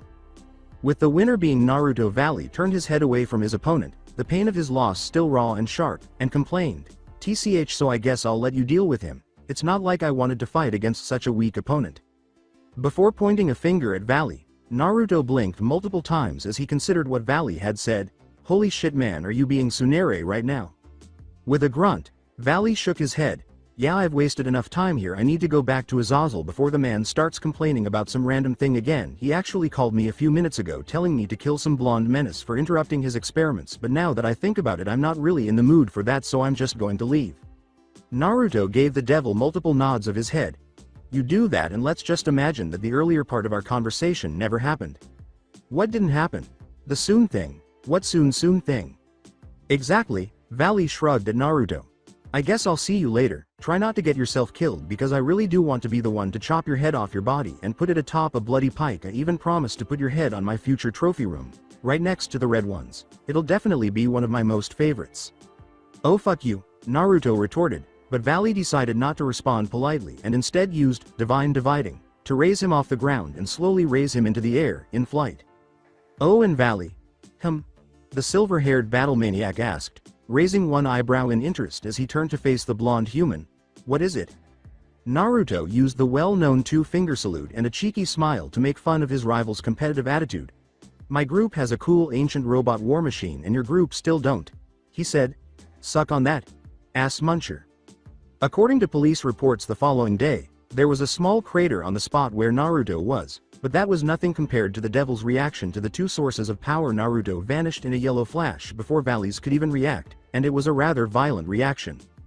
With a slight smile on his face, Naruto reappeared in the center of Kuo's main shopping area. He placed his hands firmly in his pockets and began to move around, appearing to be just another person among the city's many inhabitants. Not one person knew that he was going to storm a nearby hotel and evict its exorcist occupants. As he passed a group of 3 people, a Euro, 2 girls and a Guya Euro, all devils in fact a Euro, who were running past him and heading directly for the park where he had been just moments before, he said, "Yar yar, I do hope that this mission wouldn't too troublesome." As he stretched, the blonde began tapping his foot to the tune of the new song playing on his head. "Hey, guess that'll distract them while I wait for Xenovia-chan and Irina-chan to finish their little meet and greet. Until then, I guess I have to wait." Who looked into the location shortly after Naruto and Valley left. Their king Rias Grammary sent Issei Hyodo, Asia Argento, and Akeno Himejima to look into the incident before they even entered the club because of the straightforward game of rock, paper, scissors that Valley and Naruto played. Consequently, the 3 were unable to witness the violent confrontation between the group and the knight Yuto Kiba, who was wielding the demonic sword, because they missed the first meeting between the 2 exorcists from the church and the occult research club. The sun was gradually disappearing, fading into the horizon that would soon give way to the all-consuming darkness that was the moonlit sky, signaling the arrival of the otherworld and its inhabitants. "And hope that nothing bad happens," Naruto concluded as he walked into the shopping district at random. Still looking like just another face in the crowd, he had no idea that he had created a tiny ripple in the vast ocean of events that were to come. But honestly, where would be the fun in that? Thus altering the destiny of numerous individuals on this planet. And so the butterfly's wings flap once more, its actions ripple throughout the kaleidoscope, creating and destroying numerous opportunities in a span of one act. 1. Do wonder, Mr. Butterfly. What kind of hurricane will you cause? Cell, the Kaleidoscope Magus and Team Naruto Treasurer. So that's it for today. I hope you guys enjoyed it. Don't forget to like, share and subscribe to the channel for more awesome stories like this. Thank you. See you all in my next video.